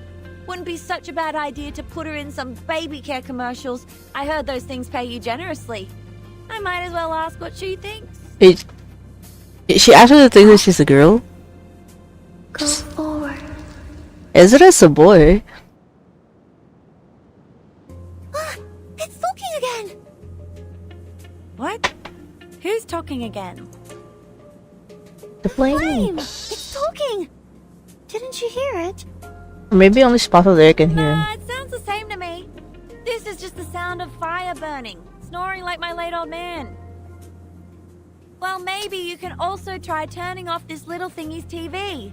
Maybe it will jump up and shout, "I'm still watching." I'm not joking. It's really talking. Listen. Lifting the flame with both of her hands, Spatha put it closer to Desert Flannel's ear as possible.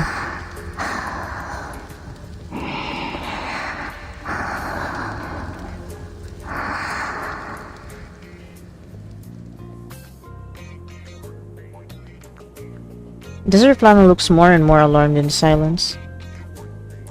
Wait, its temperature has gone up, and it's transforming. What is this, a rocket?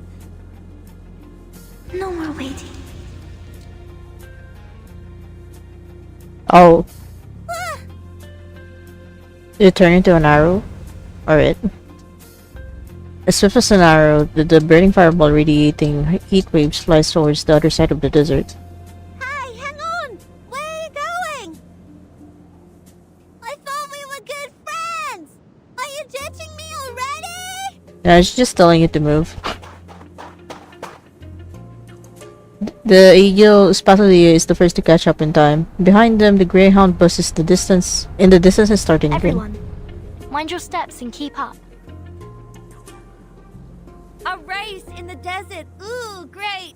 I wonder why I'm not as clever and creative as you are. The noisy crowd is gone. Where they once were, a slim figure pops out of the tree.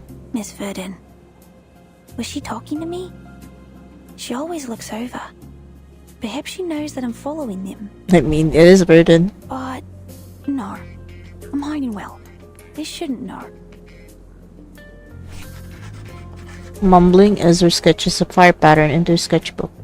Into his notebook, Having rather. emotional turmoil, acting impulsively, feeling fanatical about the retrieved memories, and the unstoppable urge to return to the homeland. These all match the description in the research notes. And now the fire, which is also the key in this case, is burning vigorously. The notes end here. That's all we know about reincarnators. Looking up into the distance, Ezra walks from one bush to another. I can't deduct more based on the current data. But at the same time, the unknown can be dangerous, yet exciting. It may bring about catastrophes or miracles. Just like arcanists, so charming and lively. My job is to help and protect them, so their burning enthusiasm will not be dampened. Like what Mom said, this is our mission as mankind. The human child once again opens the backpack and checks it for the 1000th first The annual time. jumper frog mushroom, the fairy ring powders, and the butterfly-shaped portobello mushroom. Very well. I have them all. This time, I'm prepared for any danger.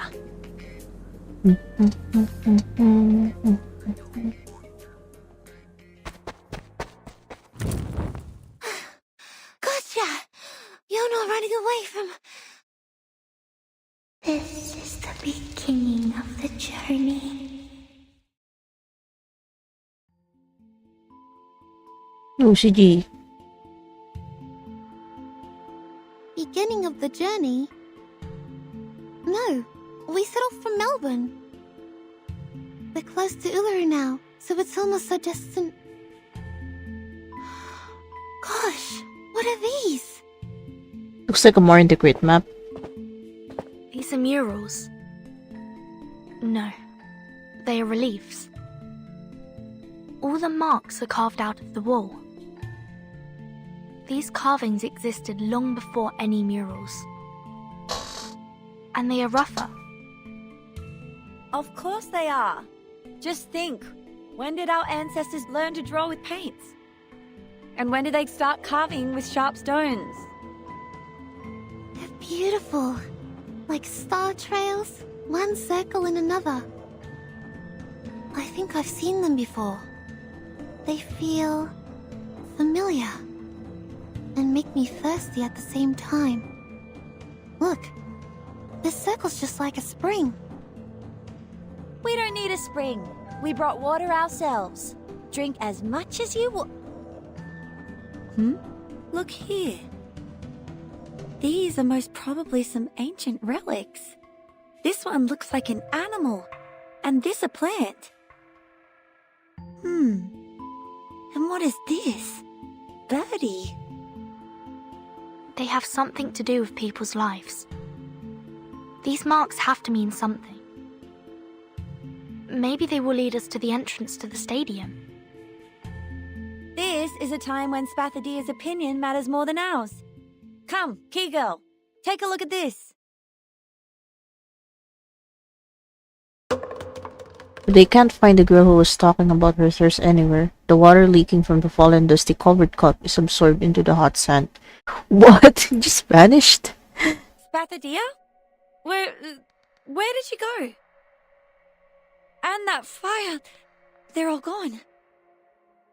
What the hell is going on again? She better be pulling a prank on me. I heard her footsteps behind me just now. What if that was Urza? Relax, Desert Flannel. We've got help. A slim figure emerges from behind the tree. Ezra? How did you get here? Wait, how long have you been following us? From the beginning, when you were at the hospital. Sorry, Miss Desert Flannel. Please let me check this first. Ezra frowns, quickening his pace when nearing the wall of reliefs. Some mushrooms break into pieces under the pressure and release a pungent scent of spores. This smell. I can't be wrong. This is Devil's Thorn. What's that? Does it have anything to do with her missing? A rare kind of mushroom that grows in the desert. Allegedly, it's genetically connected to lizards. I've only seen its pictures in books. It has wide open pileus with sharp spikes, and its roots are as absorbent as a sponge, which allows it to absorb and preserve underground water. They only appear around water sources, and with this spiral pattern on the wall, I think I might have a way to find her. Ezra stands up and takes out a metal dowsing rod from his pocket. Come with me. A bit misreading his name. Thirst. She felt the dry thirst throughout her body, as if she had never taken a single sip of water, or she was a beast that must keep running and running for its survival. A gout of flame pierces through the formless dark. Little flame? My throat. It hurts. What? Do you remember me? The fire pulses and comes closer to her, like a beating heart. I travel through the endless flood, drought, rain, and waterfalls to finally reach you. Do you remember me?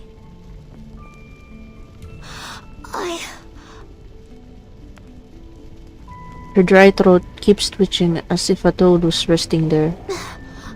I do, but not really. I can't recall your name or your face, but I do remember. She curls up in a tight ball, her palms and feet getting hotter and hotter. Do you remember our fight? The boiling raindrops mixed with fire are splashed on her spine. Together, they pour into her dry throat. She is not sure if she is standing or crawling on the ground. The only thing she can do is breathe like a fish. Breathe like a fish, rather. The fire flows from the back of her ears to her eyes like a warm hug The from anchor of the current feelings, and seek in the boundless net. She hears a different voice coming from her own throat. Seek me. Seek the past. Seek the intelligence and spirit we are bound to find. I don't want to make up with you, you dumb ball of fire! You ball? Neither do I, you stupid girl! My hands are burning. Like they're soaked in fire. That's because you reached into me. We had a fight, attacking each other with nails like two cats.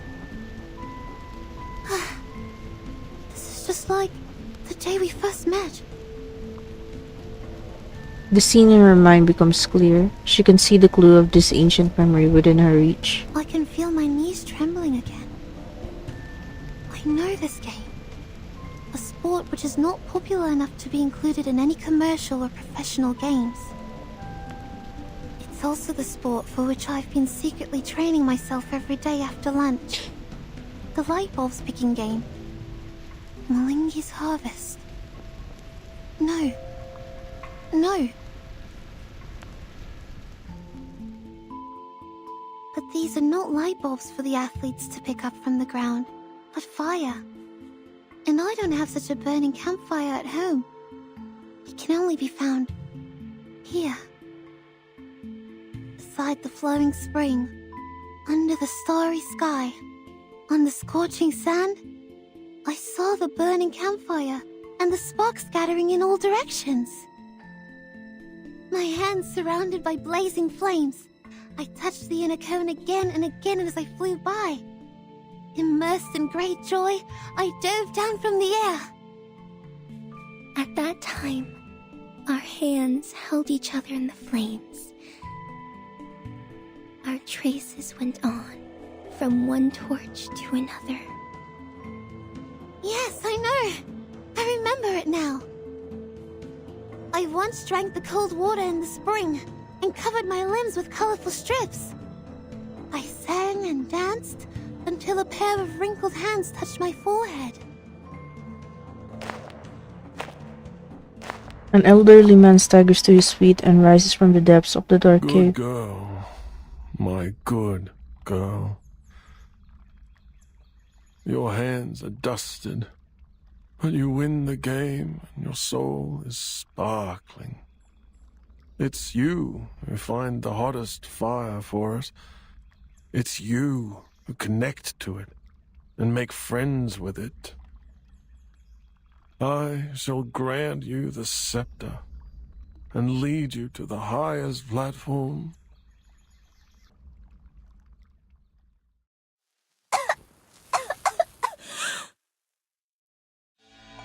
I shall become the next priestess of the Uluru Temple. I shall take responsibility for every drop of sweat on the red soil, and I shall eulogize all the significant, fair competitions. I shall store the flame in my mouth, my stomach, my heart, and my ribs.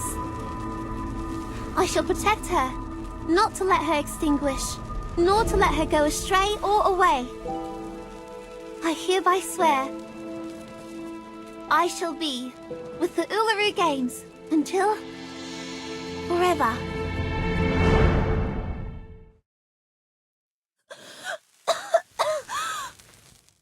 Mom?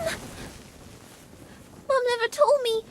We're descendants of the Red Dragon. Oh, this is a flashback from the scene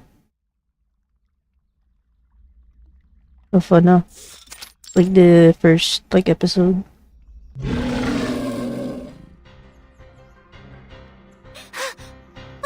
awake now. This is the entrance to the stadium.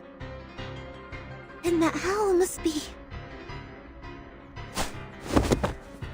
The girl bends and rolls on the ground in a circle to avoid the sharp claws attack. The guardians of the stadium. I knew it.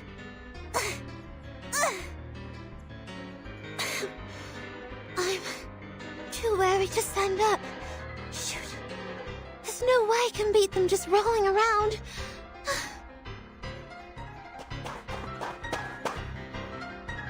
Miss Balthadia! Ezra! And Desert Flannel! Vernon! Thank goodness you found me. These critters. They don't look like any kind that I know of. What are they?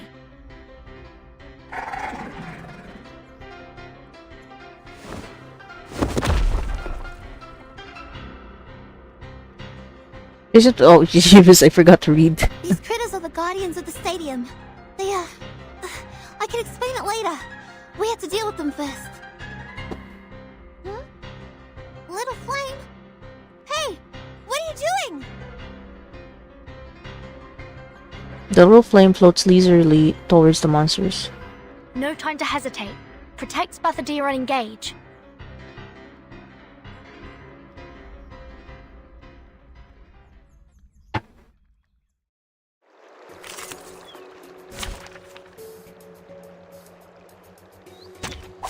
I can't wait anymore. Ooh, okay.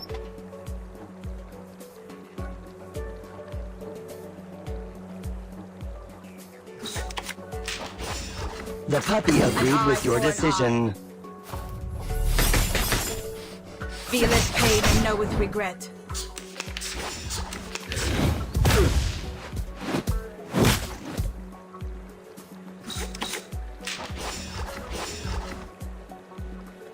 Everybody, let me see your hands up.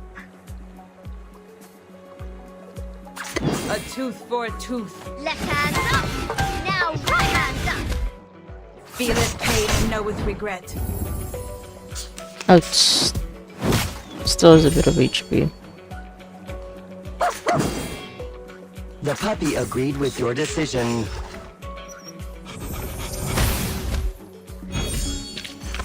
Warning, warning. The puppy is fleeing the scene at its Woo! Great. They are down. Everyone, for the sake of prudence, please stay back and do not approach before confirming the danger has been eliminated. No, there's no more danger now. Look! A heated current of air surges from the top of Uluru Rock to the spring by the people's feet. Among the remains of the garden critter, a bone torch is engulfed in No flame. need to worry or hesitate. The scorching heat storms around. Now, it's all clear. Long story short, mates, I've retrieved many memories. At least now I know who I used to be. My name in the last life was Flamel. Exactly what my close ones call me now. I am still me. I'm not replaced by anyone.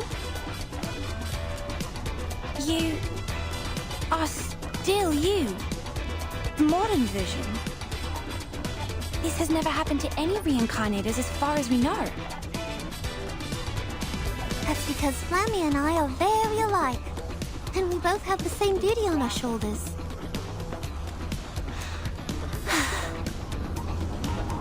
I am Flammy.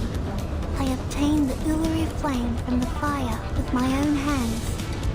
I was the first priestess in the history of the Uluru Games. I am Spadudia. I keep the flame that traveled all the way from the ancient times inside me. I will become the next priestess in the history of the Uluru Games. The flame is no longer the small flame as it was. Now it's roaring like a beast, rearing up into the sky. Remember what I said, mates? My flame is our compass. Mom said good kids never lie. So, I always keep my word. Spathodea looks back and gives them a grin. In an instant, she hurries her pace and jumps into the fire.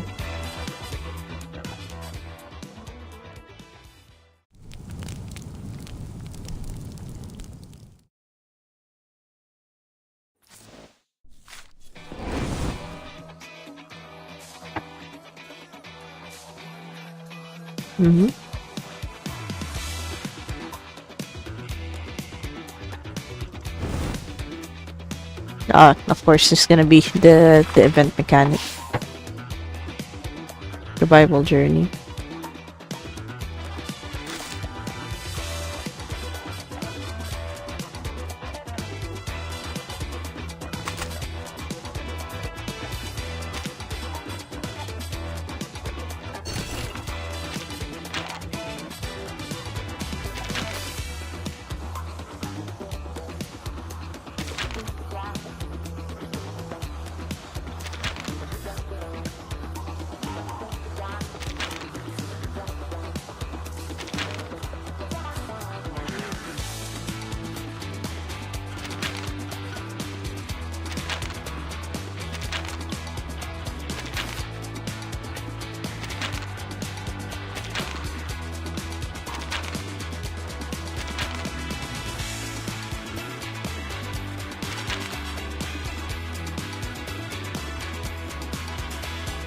Okay, you can scroll back.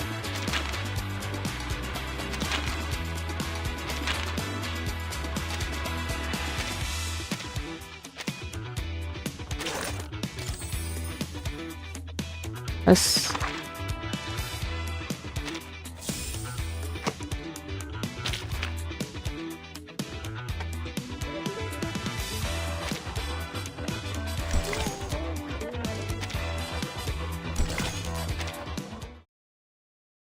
There's actually like a lot more like battle chapters in this, like compared to like the old events.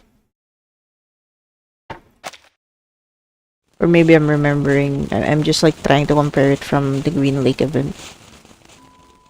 Bethadea! Bethadea! did she go? It was like a long slumber, or a view of the garden behind the wall. A new voice is heard coming alongside a gust of cold wind blowing away the thick steam. But now, I finally get to see the sun again. The world out there has completely changed. The person made of fire opens her eyes. They are also filled with flame. But you remain the same, Flammy, my dear friend. You found me and put an end to the long, dark dream. You set me on fire again, bringing me back to what a flame should be like. Welcome to the end of the 20th century, Ulu. For you, this is an interesting era with many, many new things. Well, I think we can learn them together, later, one by one. Well, for my dear brave friends,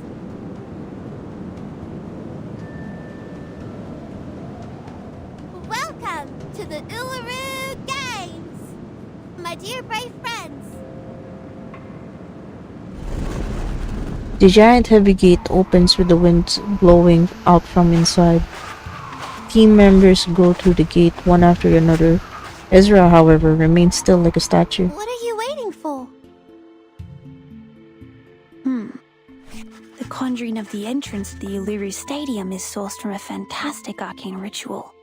Instead of a summon, it's closer to a sacrifice. The fire element also plays an important part in the sacrifice. In Spathadia's case, Ulu is her flame. Will it have anything to do with the unique condition Miss Spathadia has? Unlike other reincarnators, she still has a clear memory of this life, despite her young age. Or, it's because the two light spots of hers, the older self and the modern self, are not that different, so she's spared going through any drastic changes. And the reason behind it might be... Ezra! Yes, I'm here. Ezra blinks several times like a frightened animal, slowly looking up from the notebook. What can I do for you, Miss Spathadia? I'm waiting for you. Gates are open. I see. Sorry, I was too involved in taking notes. I will pack and return to Laplace as soon as possible. But before that... After looking around a few times, Ezra pats his chest. I have to clean up the spores and the mess we made in the battle first. Otherwise, they may change the environment here. Oh, come on, you weirdo. You're leaving now? After all our effort? I can never understand you. Aren't you waiting for me to leave? Oh. Of course not. I'm waiting for you to join us. We'll go into the stadium together. Come on. Come to think about what I've suffered. Coma, hallucination, confusion, thirst, misconception that I was almighty. And then, as you can see, I fell into a coma again after my sudden disappearance. I think you're right. I do need a doctor by my side.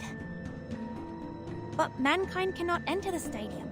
We all know that! Unarmed suddenly yanks Ezra into the gate. Blah, blah, blah. Please! The stadium has never shown itself to any humans before. When life gives you cake, just dig right in. After the girl hops through it, the magnificent gate closes with a mighty snap.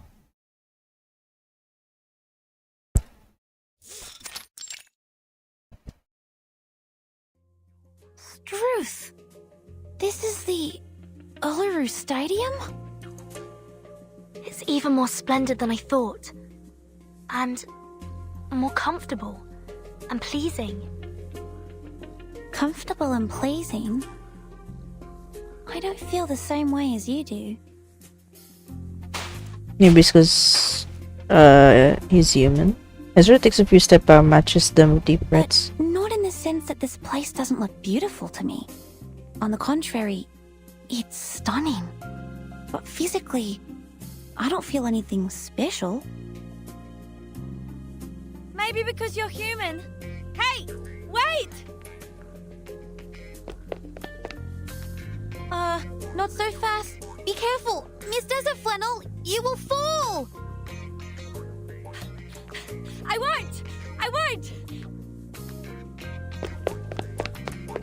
Desert Flannel stretches herself and suddenly steps firmly on the ground, running like an arrow towards Patadilla, who has already reached the other end of the field. I'm feeling as light as the wind, and even more energetic than when I finished a big meal of steak and cake.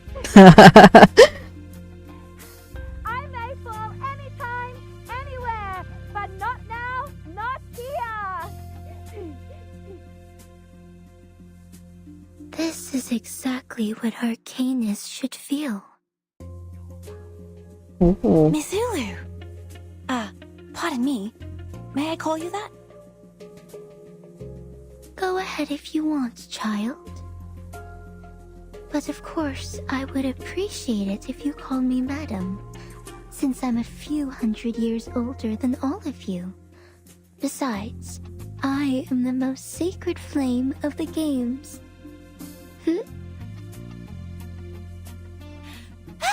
I won! Been a long time since I had so much fun running. Despite interrupting the conversations, Patadilla seems unfazed and keeps asking questions endlessly. Ulu, is that a one? We didn't have anything like that before. And those benches! Things change, Flammy. In the past hundreds of years, when you were absent, countless changes happened to the Uluru Games. Oh right, it's because she was like New the lawns first. and benches had somehow appeared in the stadium, but none of these changes were made by Arcanists. Those actually made by Arcanists were new events, new rules, and new management. These are the changes that really made the Uluru Games different. I see. No wonder I've never seen ice race walking in my memories. Let me see. So there was no stone-throwing divination or a new tridecathlon either. Ice race walking is not a traditional sport in Australia. It originated in Northern Europe and became popular in cold countries. That's right. Ice race walking was introduced to the games in 1926. If my memory serves me well, it was introduced by the St. Pavlov Foundation. On one hand, they hoped to show the internationality and inclusiveness of the game. On the other...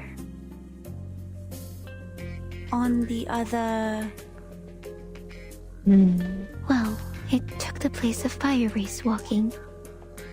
Ah. I see. I read it somewhere before. At the beginning of the 20th century, after St. Pavlov Foundation took over the Uluru Games, some challenging and relatively dangerous sports were cancelled. This was also the turning point of the Uluru Games. From then on, the games declined in popularity, and fewer athletes came each year. These people. No, these idiots. They know nothing about the essence of the Arcanist sporting event. Where on earth can you find an Arcanist who would burn their own legs in fire race walking? Everyone knows you'll be fine as long as you believe the fire is harmless. But in point of fact, fire is dangerous. Ezra replies in a whisper and looks up, checking the roof from left to right. But think about it. It's unbelievable. Given your short fuse, I can't believe you just let them cancel your favorite event, Ulu. Short fuse? Short temper. Yeah, you heard it right. She's got the hottest temper. Burns like a cell.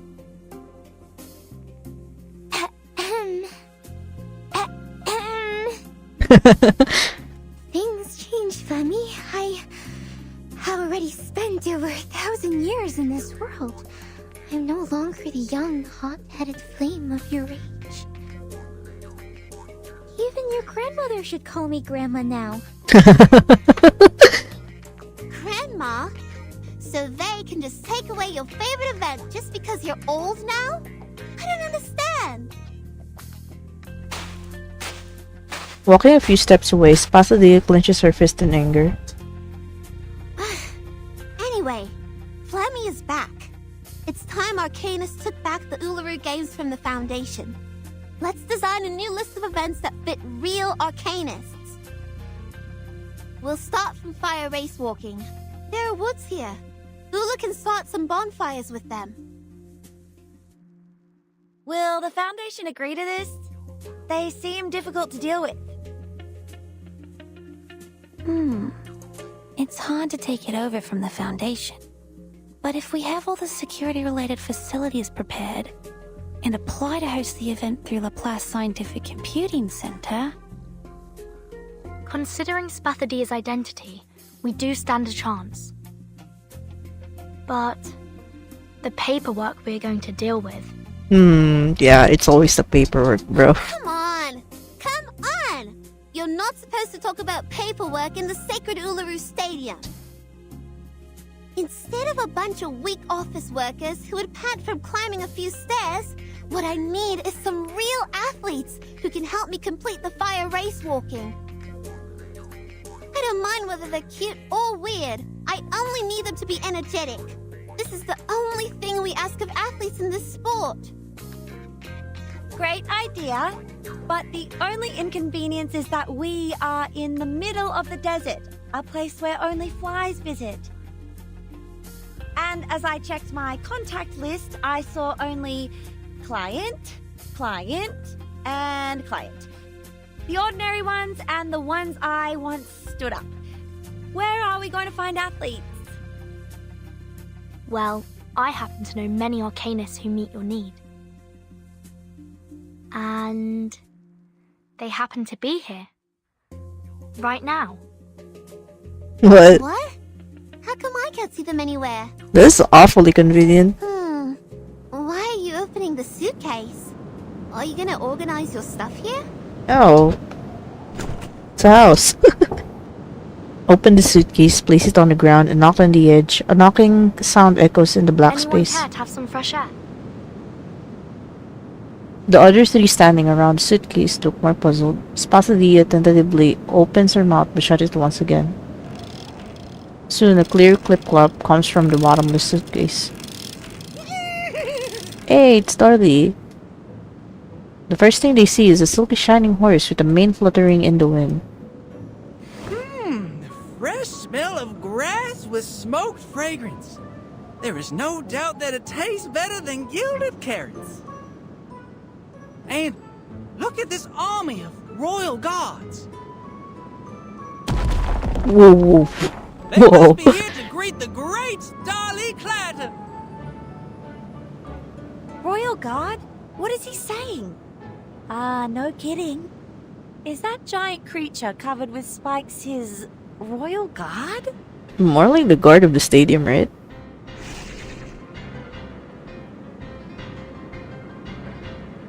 A deep angry roar comes from the depths of the stadium.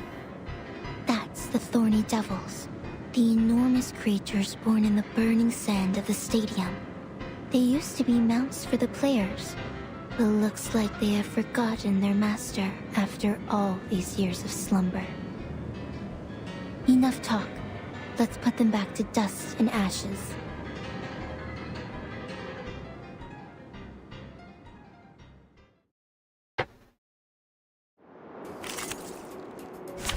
Alright, I will take another break right now. I was drinking like a lot of water, like earlier.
Okay.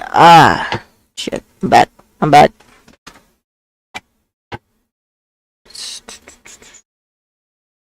Woo! Alright. We're back. This trial is mine to judge.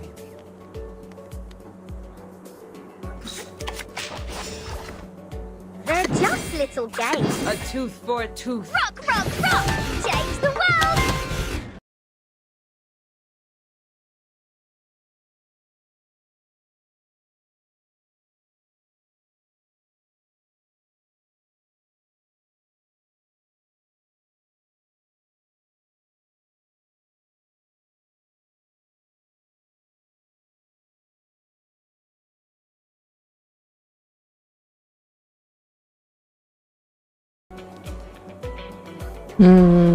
Alright.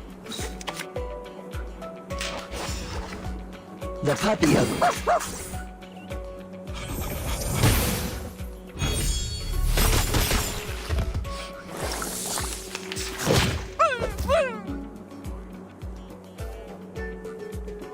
Start me up!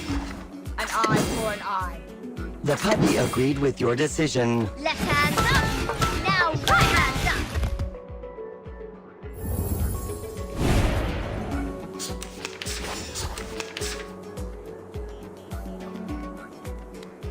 A tooth for a tooth. Off thou go. Noble or lowly, sin shall be punished.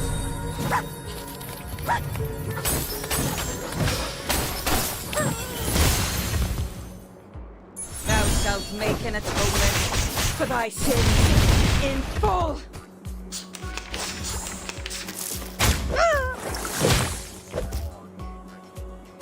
A tooth for a tooth. They're just start me up! The law is above all else. Woohoo! Release! Rock, rock, rock! Change the world! Push. Хорошо. I'll go back. Yes! Another great victory! And I dedicate this win to Miss Spathadia! And to Miss Desert Flannel. Surrounded by the fiery atmosphere, the girls raise an invisible glass to each other. Desert Flannel grabs Parodia's wrist and lifts it up like a referee, calling out to the suitcase out of which more canes pour out. Now people, those of you who are not afraid of fire and wish to walk among the flames, please register here!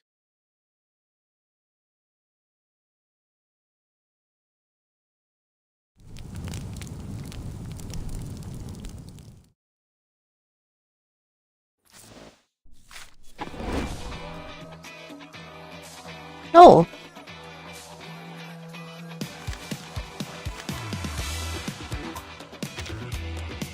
I can't click it. Oh,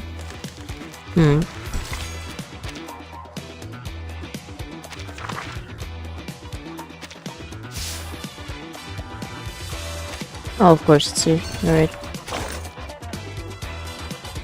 A list of Uluru Games sporting events, professional version, Arcanum-themed events, track and field, 400-meter dash. The use of arcane skills such as vaporization, blink, and flying is permitted. Potions and special vehicles are strictly prohibited. Requires implementable drug testing procedures to be designed. For example, random sampling before the start of the competition and standardized drug testing procedures for the top 6 athletes is in each event after the competition. Branch Vault. The world record for this event was set by Carlos Castillo, the Cuban flying mouse, in 1924. By the time of his retirement, he was still unable to break his own record. Mr. Pavia once surpassed his height in training. I witnessed it with my own eyes. I'm really looking forward to seeing him perform out of the field. 10,000-meter vehicle race. There are still uncertainties regarding the distinctions between certain vehicle drivers and the vehicles themselves, such as participants racing in vehicles like UFOs, wooden horses, and artificial satellites. What the fuck? The individual event rule will provide more detailed information on this situation to avoid any potential complications regarding the referee's decision-making duties. Combat events. Incantation duel. The competition venue needs to be set up next to a medical station. Guardrails and warning lights need to be placed around the arena to prevent excited spectators from entering the field of competition and disrupting the competition schedule. 500-meter water beast steeplechase. Competitors must tame strange water beasts, mount them, and race them. Druids will be allowed to participate. Algae needs to be planted at the water area's endpoint to maintain the physical condition and hemoglobin index of the beast. Whew. Alright.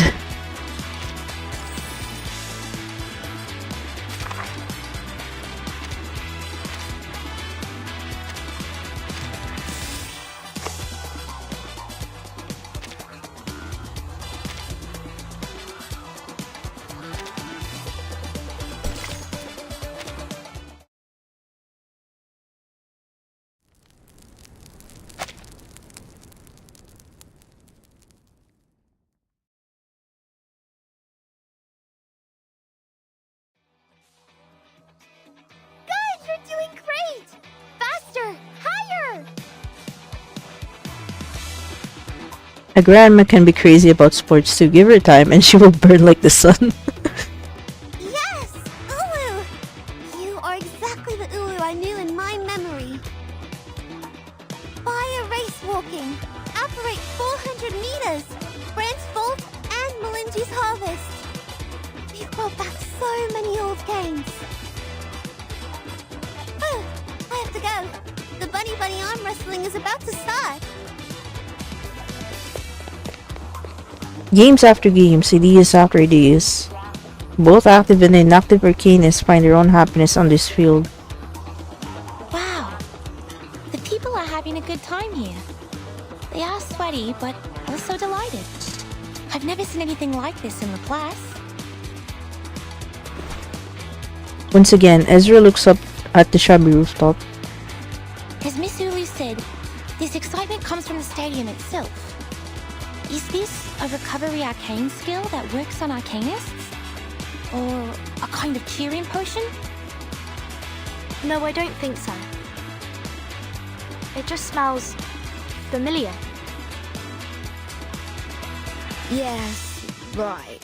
Totally agree with you. It's Regulus. It smells like the weird cave on that island. Ugh, hmm? Wait, are you drunk? Oh, I smell beef with tomato and mixed grilling sauce. It must be my tomato steak flavored potato crisp. This is great fun. I didn't touch a drop, but I'm feeling dizzy. Watch out, Regulus. You're falling down. Supported by a pair of friendly arms, the rockin' pirate softly jumps like a long, thin jelly. Oh, are you saying that a sports game can narcotize people too? I think Mr. Apple knows it better than me. Let me check where he is. Yeah, she really sounds drunk, what the heck. Despite her weakness, the pirate's excitement is not dampened. She's in a jelly mood to explore. I see him! I see a red ball! Oh, that must be Mr. Apple! But he seems rounder and bigger. That's not Mr. Appleton. While Burton is trying to keep a drunk Regulus balanced, the game on the other side of the stadium has come to an end. Spasadia wipes the sweat off her forehead with rosy cheeks and eyes sparkling. Time's up, and the victory goes to Miss Desert Flannel! Oh jeez. Ha! I told ya! No one beats me in arm wrestling! I lost. You are so strong. The strongest I have ever.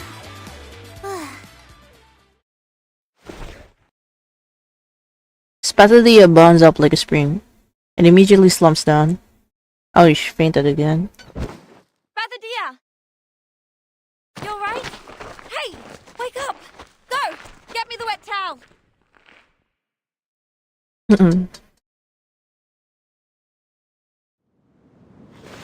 Holding the towel and putting it on the rosy girl's forehead has become a routine desert flannel. After finishing this, she fans her with her own jacket. Temperature is a bit lower than just now, but her condition is quite stable. I guess it's not a reincarnated reaction, but something else.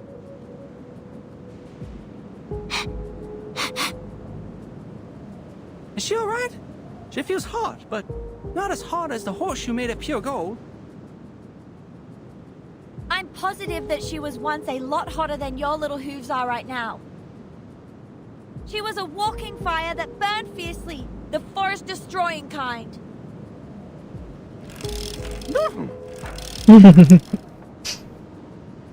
The wooden horse was a whiny, snap whines and panics and rolls backwards with squeaky metal. Please don't panic.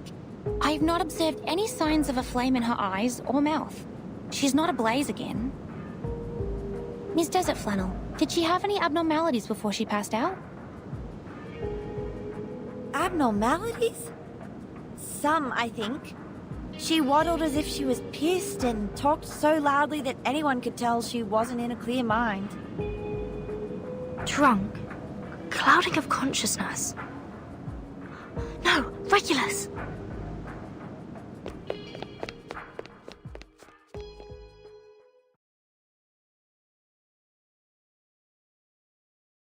You look like an apple-coloured giant rock, Mr. Apple. You're so big, and our ship is so small. I'm feeling so good! It inspired! Standing next to a tremendous ball of fire, the rocking pirate has never felt this small before. Huh? Seems your change of size changes your voice as well.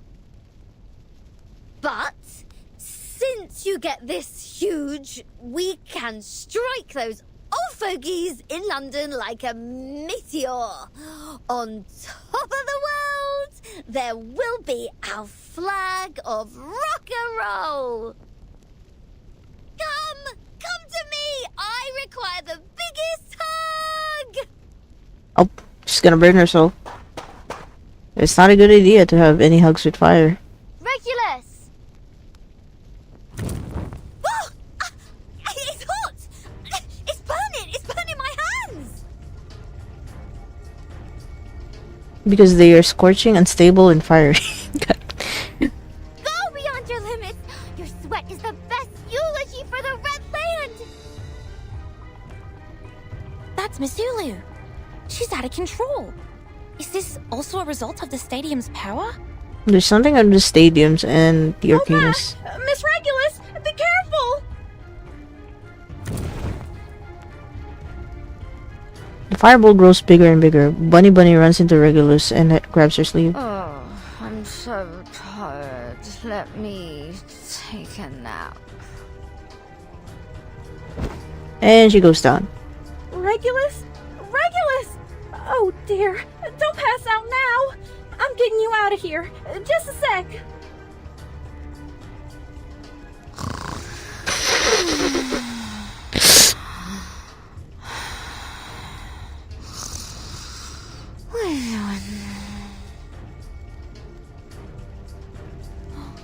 Another one has passed out. If we let it go on like this, every Arcanist here would... Miss Verton, we have to leave at once. But Miss Beth O'Dea has passed out too! Who can open that door? Bunny, take everyone back to the suitcase. Don't let anyone out before I open it again. Alright, got it! Oops, I got tripped by... Huh? Mr. Apple, why are you sleeping in the grass? Dolly's on it! He'd click on his back and apple in his mouth. Darticator pushes La Sauce into the suitcase and jumps inside after her. Clang, the suitcase closes, blocking the fire from full room of Arcanus. Oh, the fun!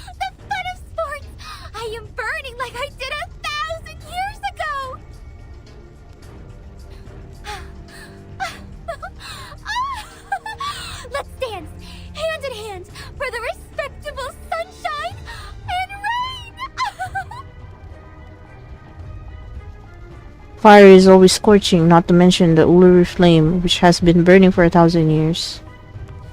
She emits her heat like she did as a newborn baby. Smoke coming billowing from the soil, even the beast bones inside eventually turn. This is too dangerous. She may start a fire. And We have to put her out for now. Ezra turns to Burton. They both remember what happened that night at the park. The good news is, we are already a skilled fire brigade. Wow. Yeah, let's go. Just need to do the thing again.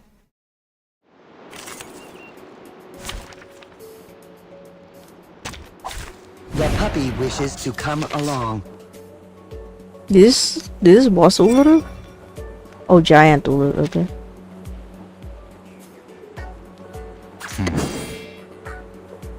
Start me up. Хорошо. The puppy agreed with your decision. For a tooth. A safe distance. Pay for thy sins with thy blood.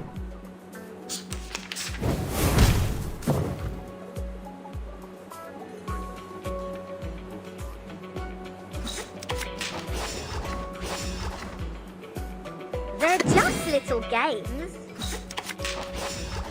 Start me up. Nice! Rock, rock, rock! Change the world!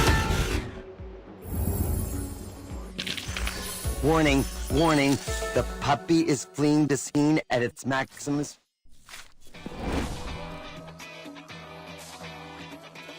A thousand years of burning, the land turned red by passion and danced 1,000 years ago on my native soil to pass it on. Lady Ulu, please come down. The flames are rising again. She seems to be confusing her past memories with the present. We must help her remember the era she belongs to. The era I belong to.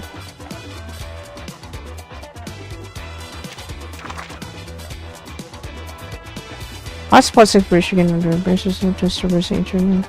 Okay. Okay.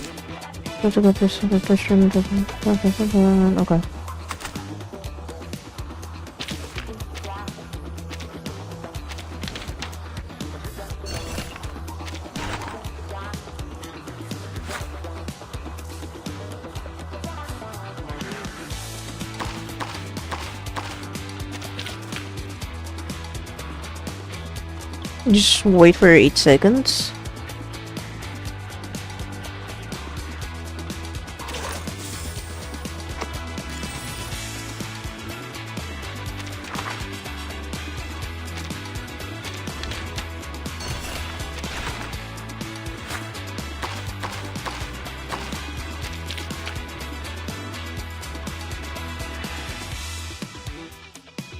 Oh, should have it. At least 2 Laplace characters to accelerate.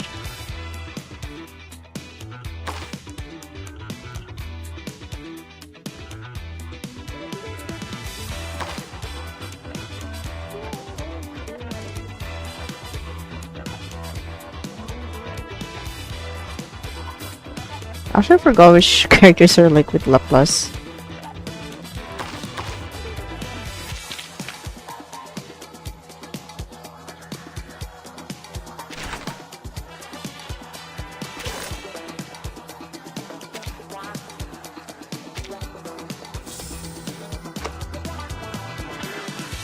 Oh, it is up to chapter 13.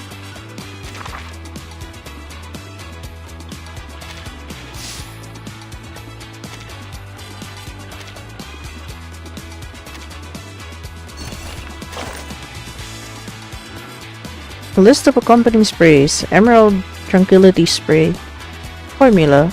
Add a small amount of rough cocklebur extract and maidenhair fern powder to a chanterelle base, or chanterelle, I think it's chanterelle.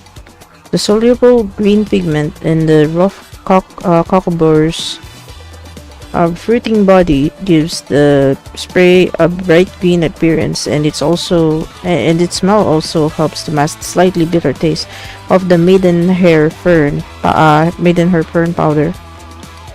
Application: Clinical use should pay attention to dosage control, as high doses may lead to excessive sedation, confusion, and sleep disorders such as drowsiness.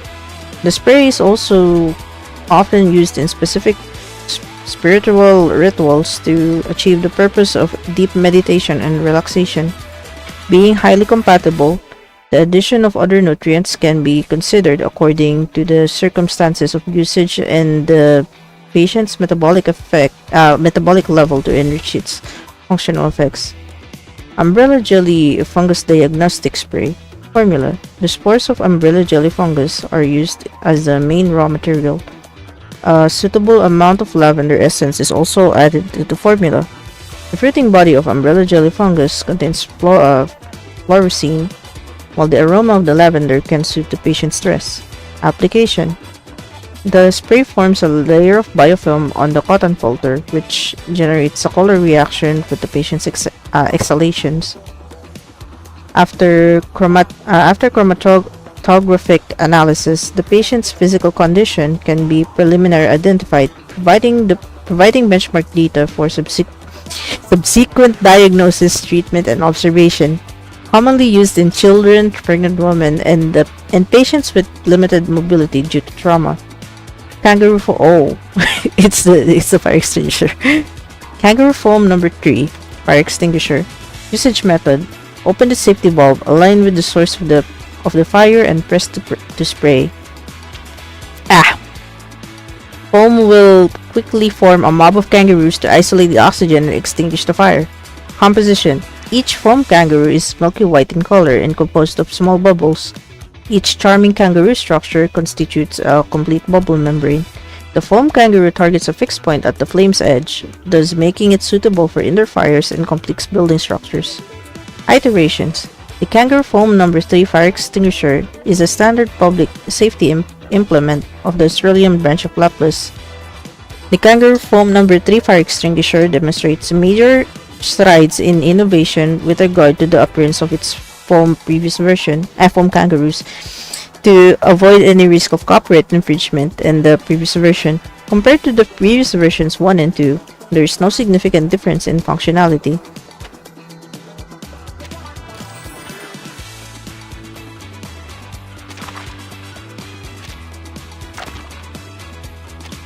Let's get that.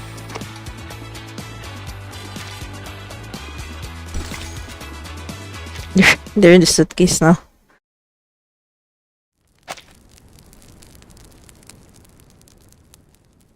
It's up to chapter 13, so...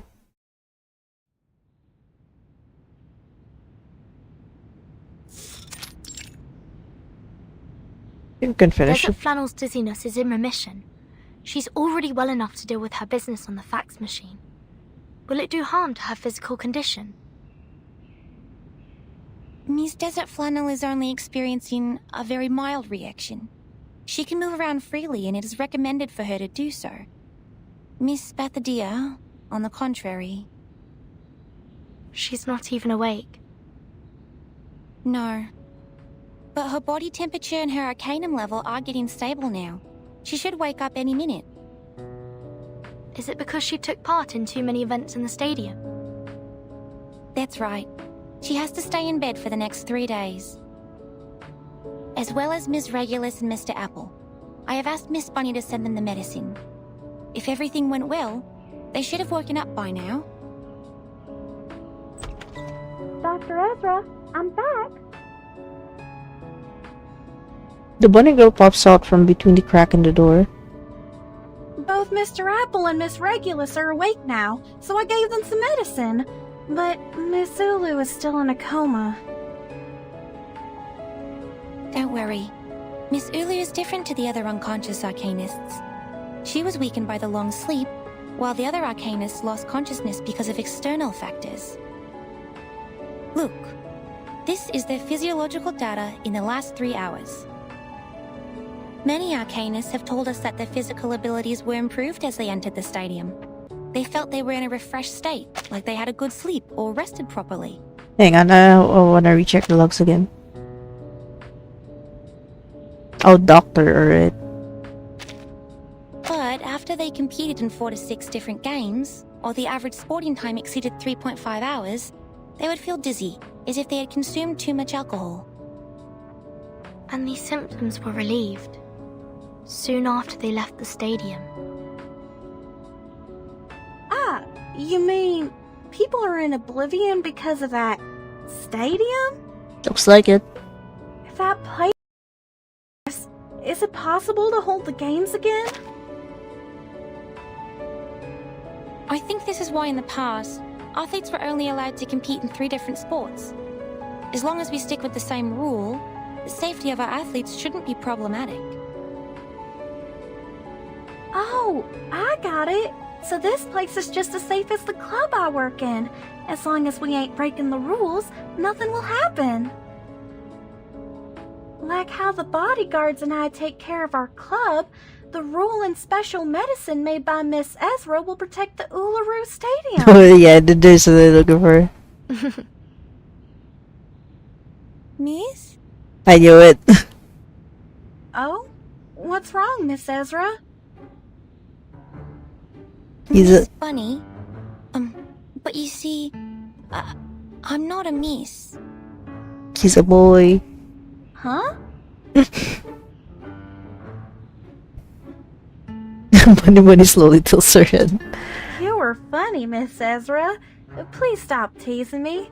What else can you be except a lady? A gentleman? Yeah. Ezra is indeed a he. Huh. The bunny girl's voice starts to sound hesitant.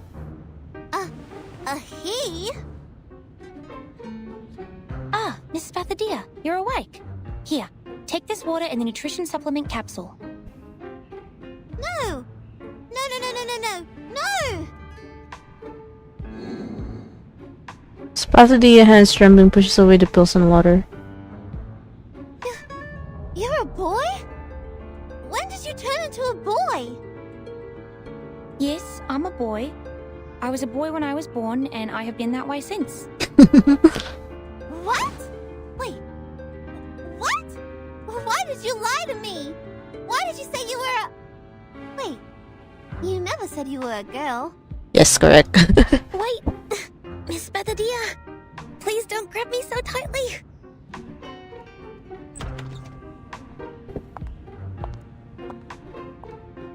Hey, yeah, I'm back. What happened? Our little Spathadia looks completely absent-minded, arms around her knees, and Missy Ezra here is holding her forward and looks overwhelmed? Jeez. He is not a missy. He's a buddy. Buddy Ezra? So what? Boy or girl, is that such a big deal? Oh, I like that she's calm about it.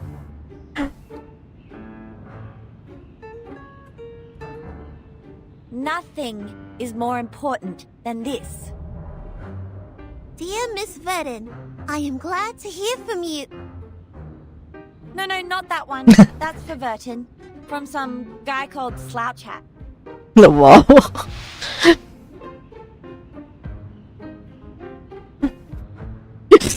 Oh, thank you. He's my contact in Australia. We've been writing letters these days. So, what am I supposed to look at then? This one? Large-scale event application form. Alice Springs government. This is... that thing! Yes! We just need to go to the city hall, fill in the form, and submit it. Then we're ready to have our Uluru Games! What are we waiting for then? Let's hit the road! She throws back the covers and leaps out of the bed. No, Miss Pathadia, you haven't fully recovered. You need to rest. I'm not feeling that bad. Actually, I'm feeling really good. That's right. Really good. The little girl grips the arm of her doctor and gives him a rough shake. The city hall's not like a no man's land. We're just going there to fill in some forms. They won't hurt me, okay? Okay? No. No. This time is different. The doctor tries to stay stolid as a rock and Mrs. Storm shaking. This is not like what happened before, Miss Spathadia. I'm your doctor, and I'm responsible for your health. I can't let you leave my sight. Your sight. Your sight. Got it! Spathadia stopped shaking but began pulling hard instead. You can come with me! Come on! Come on! Time waits for no man! Our summer games are about to start! Wait, what? The kids disappear at the end of the hallway, their yells and shouts lingering a little longer. Whoa! Miss Spathadia is surely a good runner. Even faster than the potion-drunk Miss Sotheby. Wow. Okay, since the doctor and the patient are both happy, I, the event assistant producer, am also hitting the road. Wait for our good news! Alright then.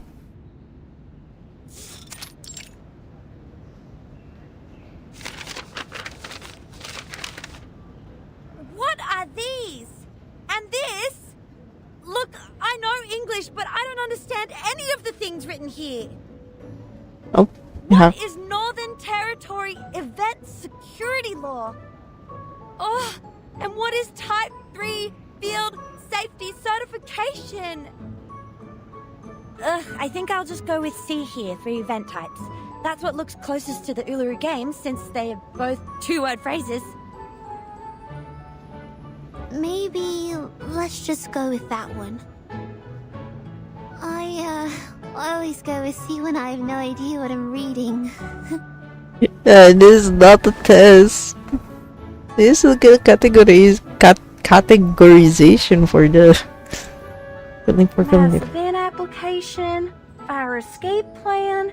Miss Spathadia, does the stadium have a fire escape? Not in Flammy's memory. Let me check Spathadia's. Alright, I have no idea at all. The sports are all that I care about. Well, I'm just gonna write down an unknown here.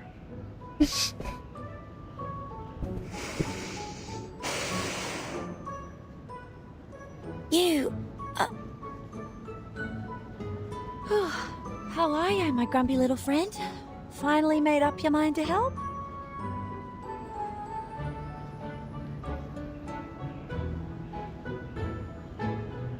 At ease as he seems, deep down he is like a cat on hot bricks. No. I have no desire to help a patient who doesn't care about her own health. You are on your own.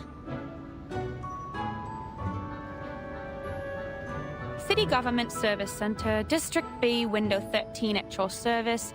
Thanks for your waiting. Your form will be examined... Oh, great. She stopped. What happened? It's not a good look. I've seen that look on Miss Judy's face. She's my math teacher. Whenever she puts on that face. Yes? It means none of your answers are correct. Uh-huh. Failure. A sheet of paper stained with ink is returned and its owners talk to each other, walking away from the service window. Told you we can't fill who knows in the form. Who knows you can't write that? Please take this one. Yes, Miss Desert... I'm sorry. And you are... Hello. I am Spathadia, the director of the event. This counter is way too high. Should have let Desert Flannel talk to you. Is Spathadia that short? But she's feeling sick after reading the form. So, do it instead. I will prepare a stool for you. Please stop jumping. Another failure. Her farm failed, that is true, but at least she gets a stool to step on. Step onto.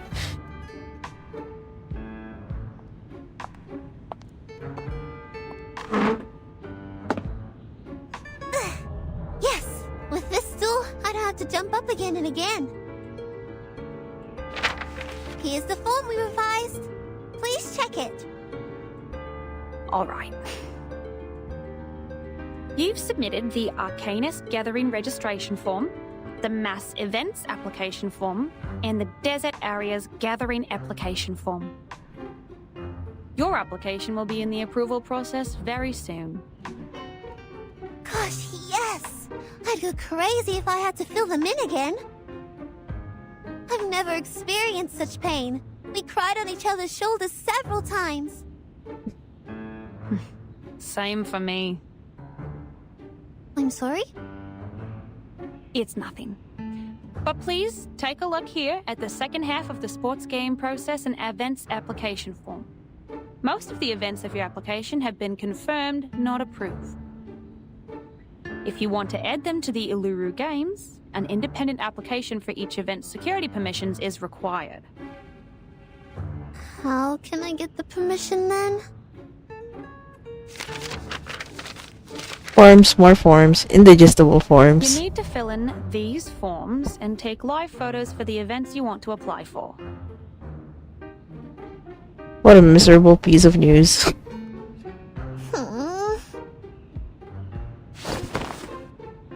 Excuse me? Please, give me the forms.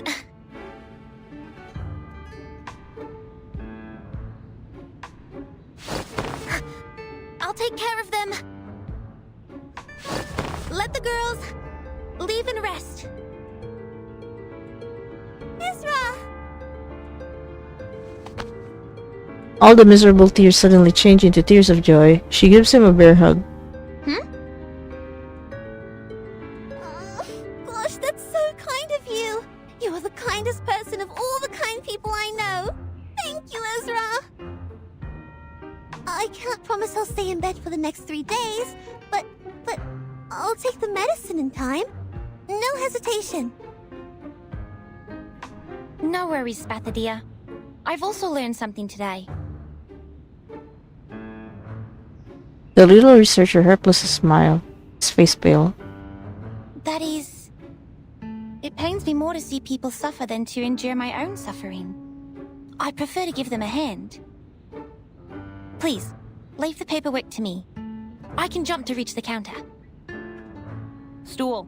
Take another stool over there. Ah, yes. Jumping for too long would cause irreversible damage to my meniscus. Thank you so much.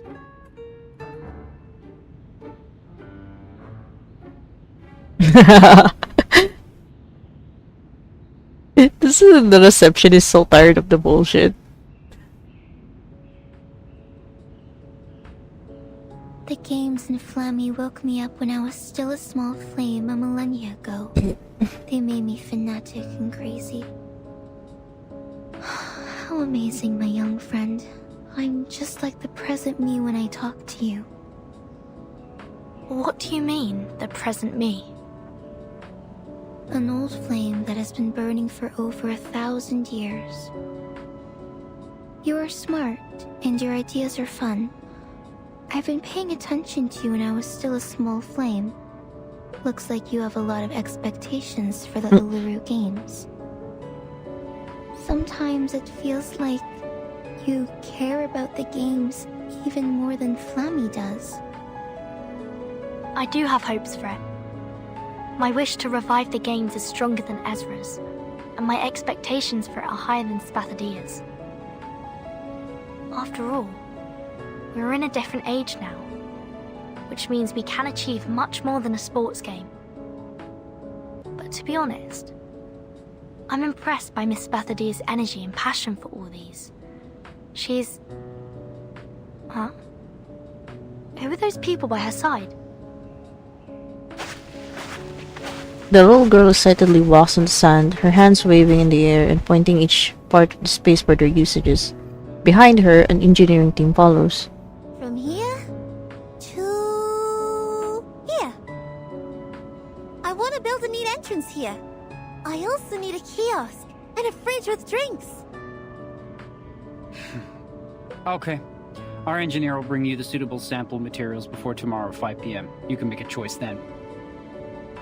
And you'll see the architectural drawing tomorrow morning. Spathadia, who are they? They are engineers from Laplace. Our buildings don't meet the government's requirements, so we have to repair them. Ezra called them from Alice Springs, and Laplace seems very supportive. They took the fastest ride and got here in less than an hour. Repair? Will they change the internal structure of the stadium? Of course not. There's no way I'd let him do that. Yeah, you just fix like the altar Uluru stuff. Stadium is not a creation of Arcanists, but a gift from great nature and its noble spirit. All we'll do inside is sweat and let our spirits burn. Wait. I think I just heard something. Woof woof. I heard it too. It's, Ah, of course. The bunyips! And those thorny devils. They must have snuck out from the stadium. Darn those tabloids. We're at the center of the storm now. These things just won't let us go. Like some cockroaches attracted to an open jar of jam. there are scraps of paper sticking to the corner of their mouths. Is that newspaper? Mayhem. Revival squad of Uluru Games in City Hall with Bunny Girl? Mental breakdown of receptionist exclusive on Australian Necker? Oh. Gosh, children! What have you done out there?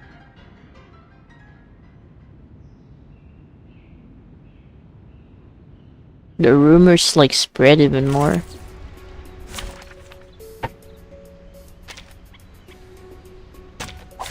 I can't wait anymore!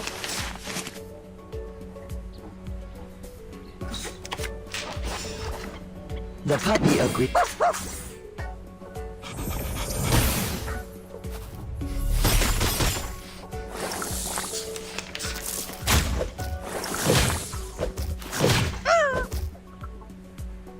An eye for an Start me up!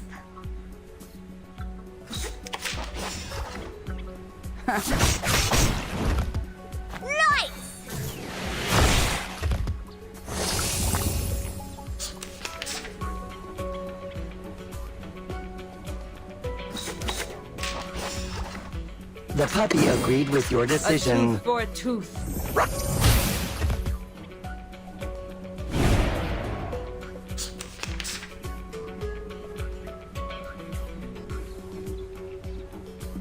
Are you ready to be blinded?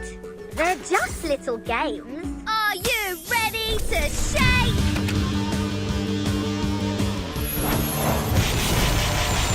Woohoo! Release! Pay for thy sins with thy blood. Nice!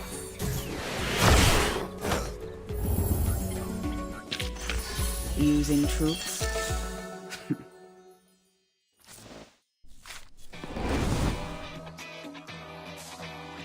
Ezra helped with the application and Spasavia brought her permit. That's good. Everything's going smoothly. Perhaps we need to find a time to talk just to make sure everything is perfect. That's a good suggestion. You've noticed the power inside Uluru Stadium. It's the fire totem, which burns brighter through understanding and spiritual connection. More communication, this will help us. Another mechanic. Ah!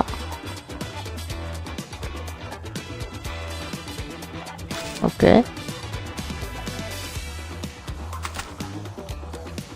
Oh, this is like more like a building mechanic. It does remind me of ano though, like the mechanic from event 1.3.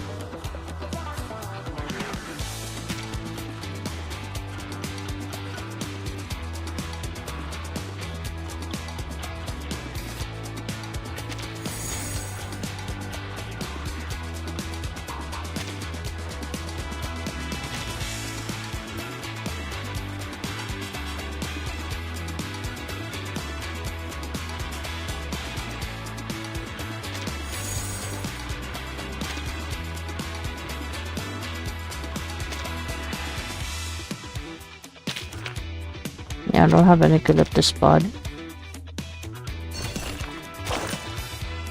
A work log. When they gave me this civil service job, I never thought I'd end up working with an MO one day.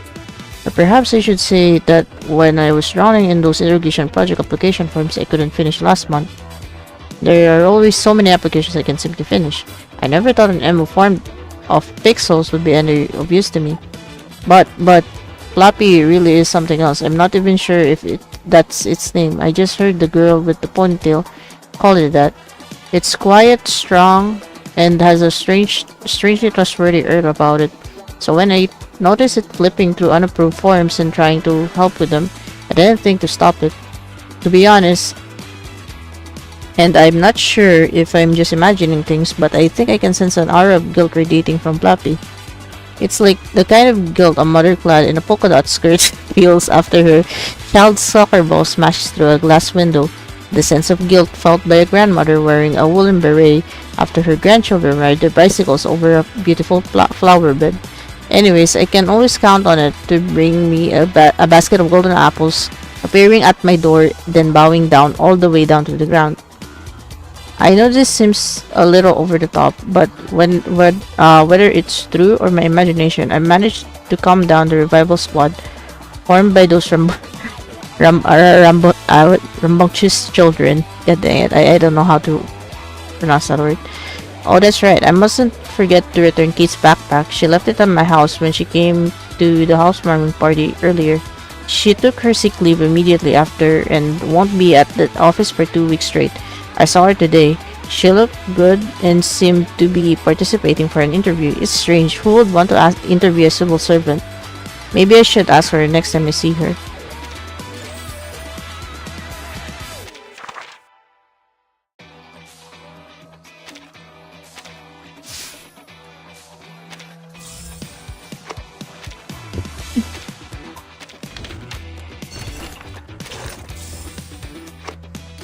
Nice.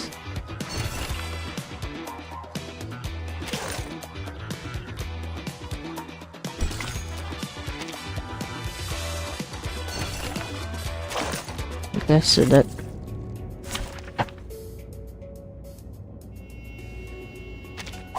This trial is mine to judge. The puppy agreed with your decision.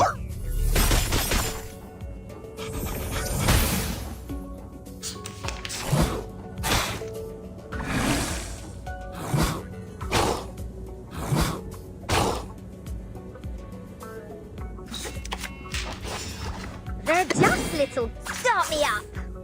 Rock, rock, rock! Change the world! Nice!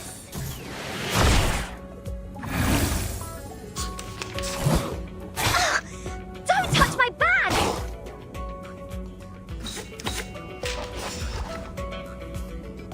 An eye for an eye. Atop the scale of justice. Pay for thy sins with thy blood.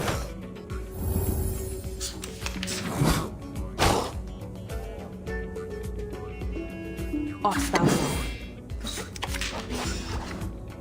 They're just little games. Thou shalt make an atonement for thy sins in full.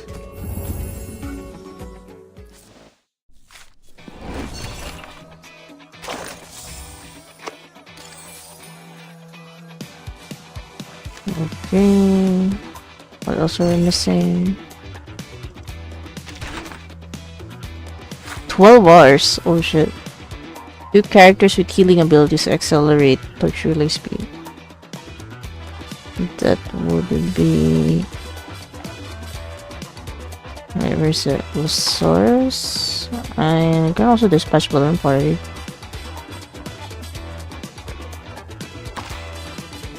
Still 8 hours though.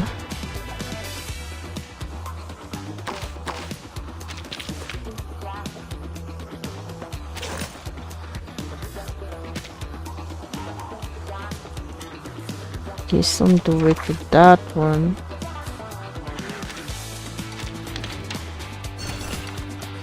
Oh, you can also look. Alright, alright. One. At least one awakened. So Wait, what's awakened?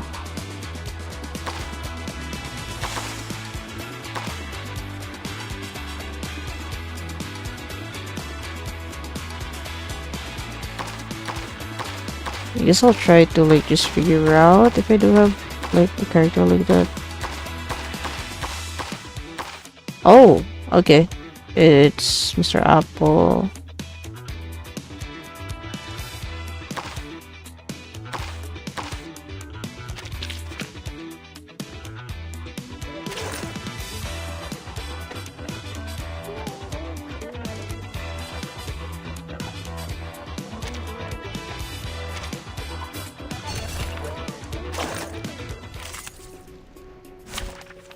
Please fill out the documents, or am I fighting? The puppy wishes to come along. Okay, it's already 1 a.m. actually. I'll probably... Oh shit. I'll probably end the stream soon because it's already like too late.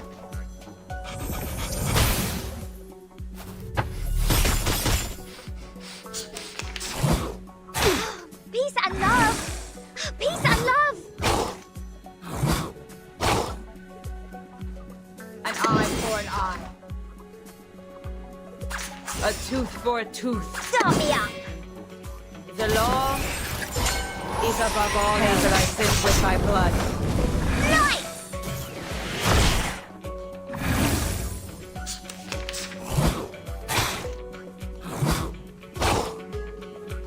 An eye for an eye. The puppy agreed with your decision. Noble or lowly, sin shall be punished.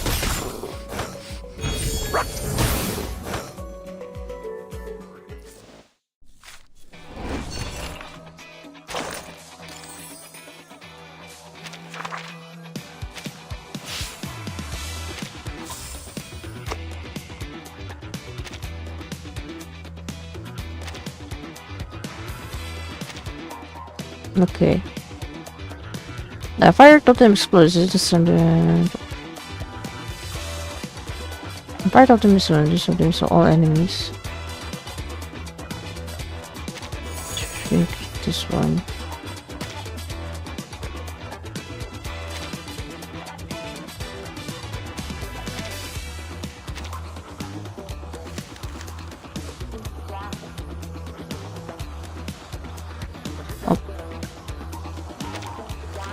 Oh no, let me grab that one.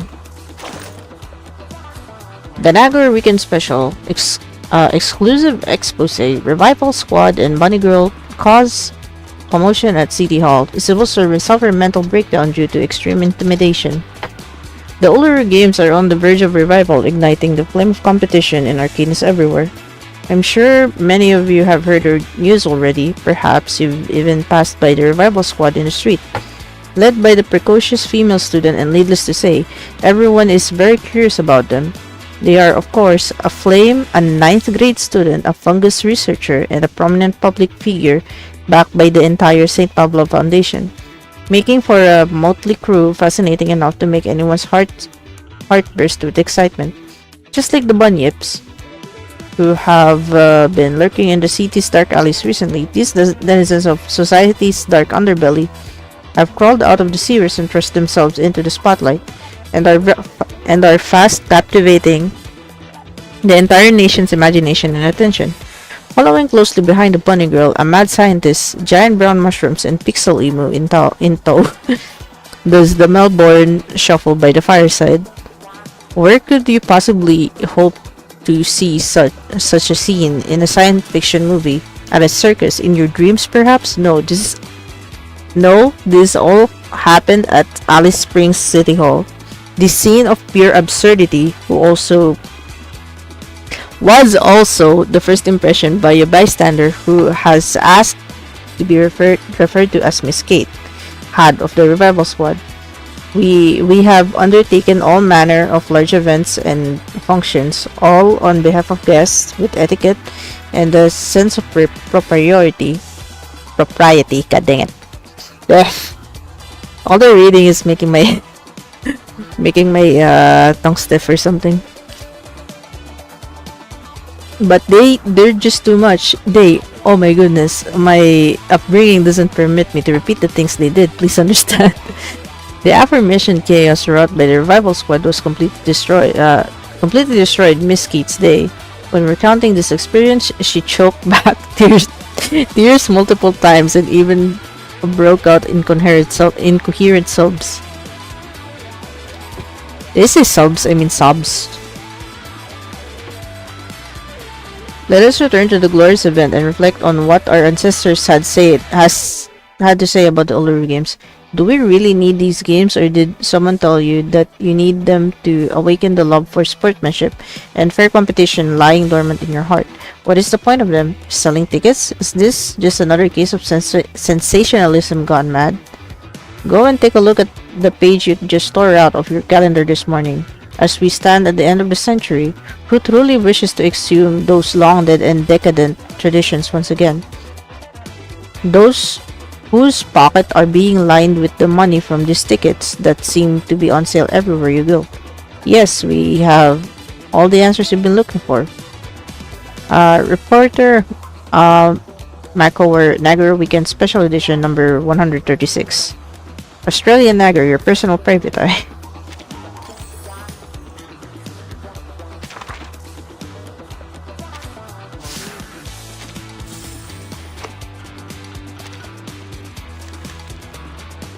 Yeah, I think this may take like another hour or two just for reading the story.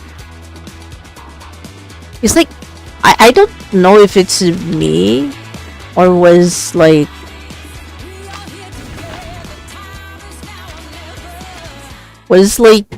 the stories have been like much longer. Say I don't know. I do remember Green Lake. I was able to sit through like 4 or 5 hours of it to finish the story, just the story alone. And then the more punk event, I think is I had to do 2 streams of it, 2-3 hour streams probably. So yeah. Hang on, let me just claim all the stuff. And then there, over here. Oh, I'm still lacking like a bit for the 60 reward.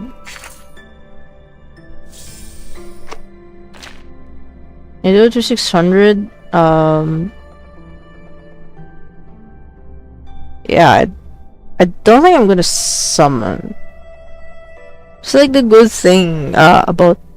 Well, to be fair, it's probably like in every gacha game, like unless it's like a super like limited character. They're eventually gonna be added in the permanent banner. So yeah. I don't think I got any visitors like today. So it's probably because I already like streamed like later, probably late at night at my area. I've been reading statistics. I've been only like getting viewers from around my area, so yeah. Okay, I guess I'm gonna say like probably just greet the VOD watchers who's gonna like watch this eventually. The puppy expressed his lasting loneliness. He may require some adequate physical reassurance. God dang it, the translator. So yeah, thank you for coming to the stream. I'll probably like see you later. Yeah, I'll probably see you later. Because I am like gonna continue streaming again before like I continue to like the last probably finale stream of Book Your Chronicles. I still have a lot of like stuff like lined up for this month. I'm probably like gonna start like other games to play. Alright, speaking of other games to play, yeah, Wuthering Waves is gonna launch like next week. I am also gonna have my first look. I'm gonna stream my first look at the game. I'm just not sure if it's gonna be like a regular game that I'm gonna play. Yeah, it's just been I've been like getting into so many gacha games, and like I can't keep track all of them. What's this gacha game? I recently got into Blue Archive. I played for the Toaru Railgun event, and it's like it was such a frustrating experience, I think, for me. Like skipping it, because I don't really like skipping the stories, if I'm gonna be honest. It's like I want to read them like as much as possible, as long as I'm like interested in what's gonna happen. So you just like skipped a lot of stories just to like get the spark. If you see my post like on my Twitter, like I think like last weekend or something. Well, what kind of frustrates me is just I got both the limited characters, Mikoto and Misaki, like before I did reach Spark, because I was just really expecting that I'm just gonna reach Spark and just get one character, but they gave me both like 190. It just, I don't know how to feel about it. So yeah. That was like a small rant that happened recently. Yeah, I'll probably see you like another time. And yeah, Zetto is out, Jana.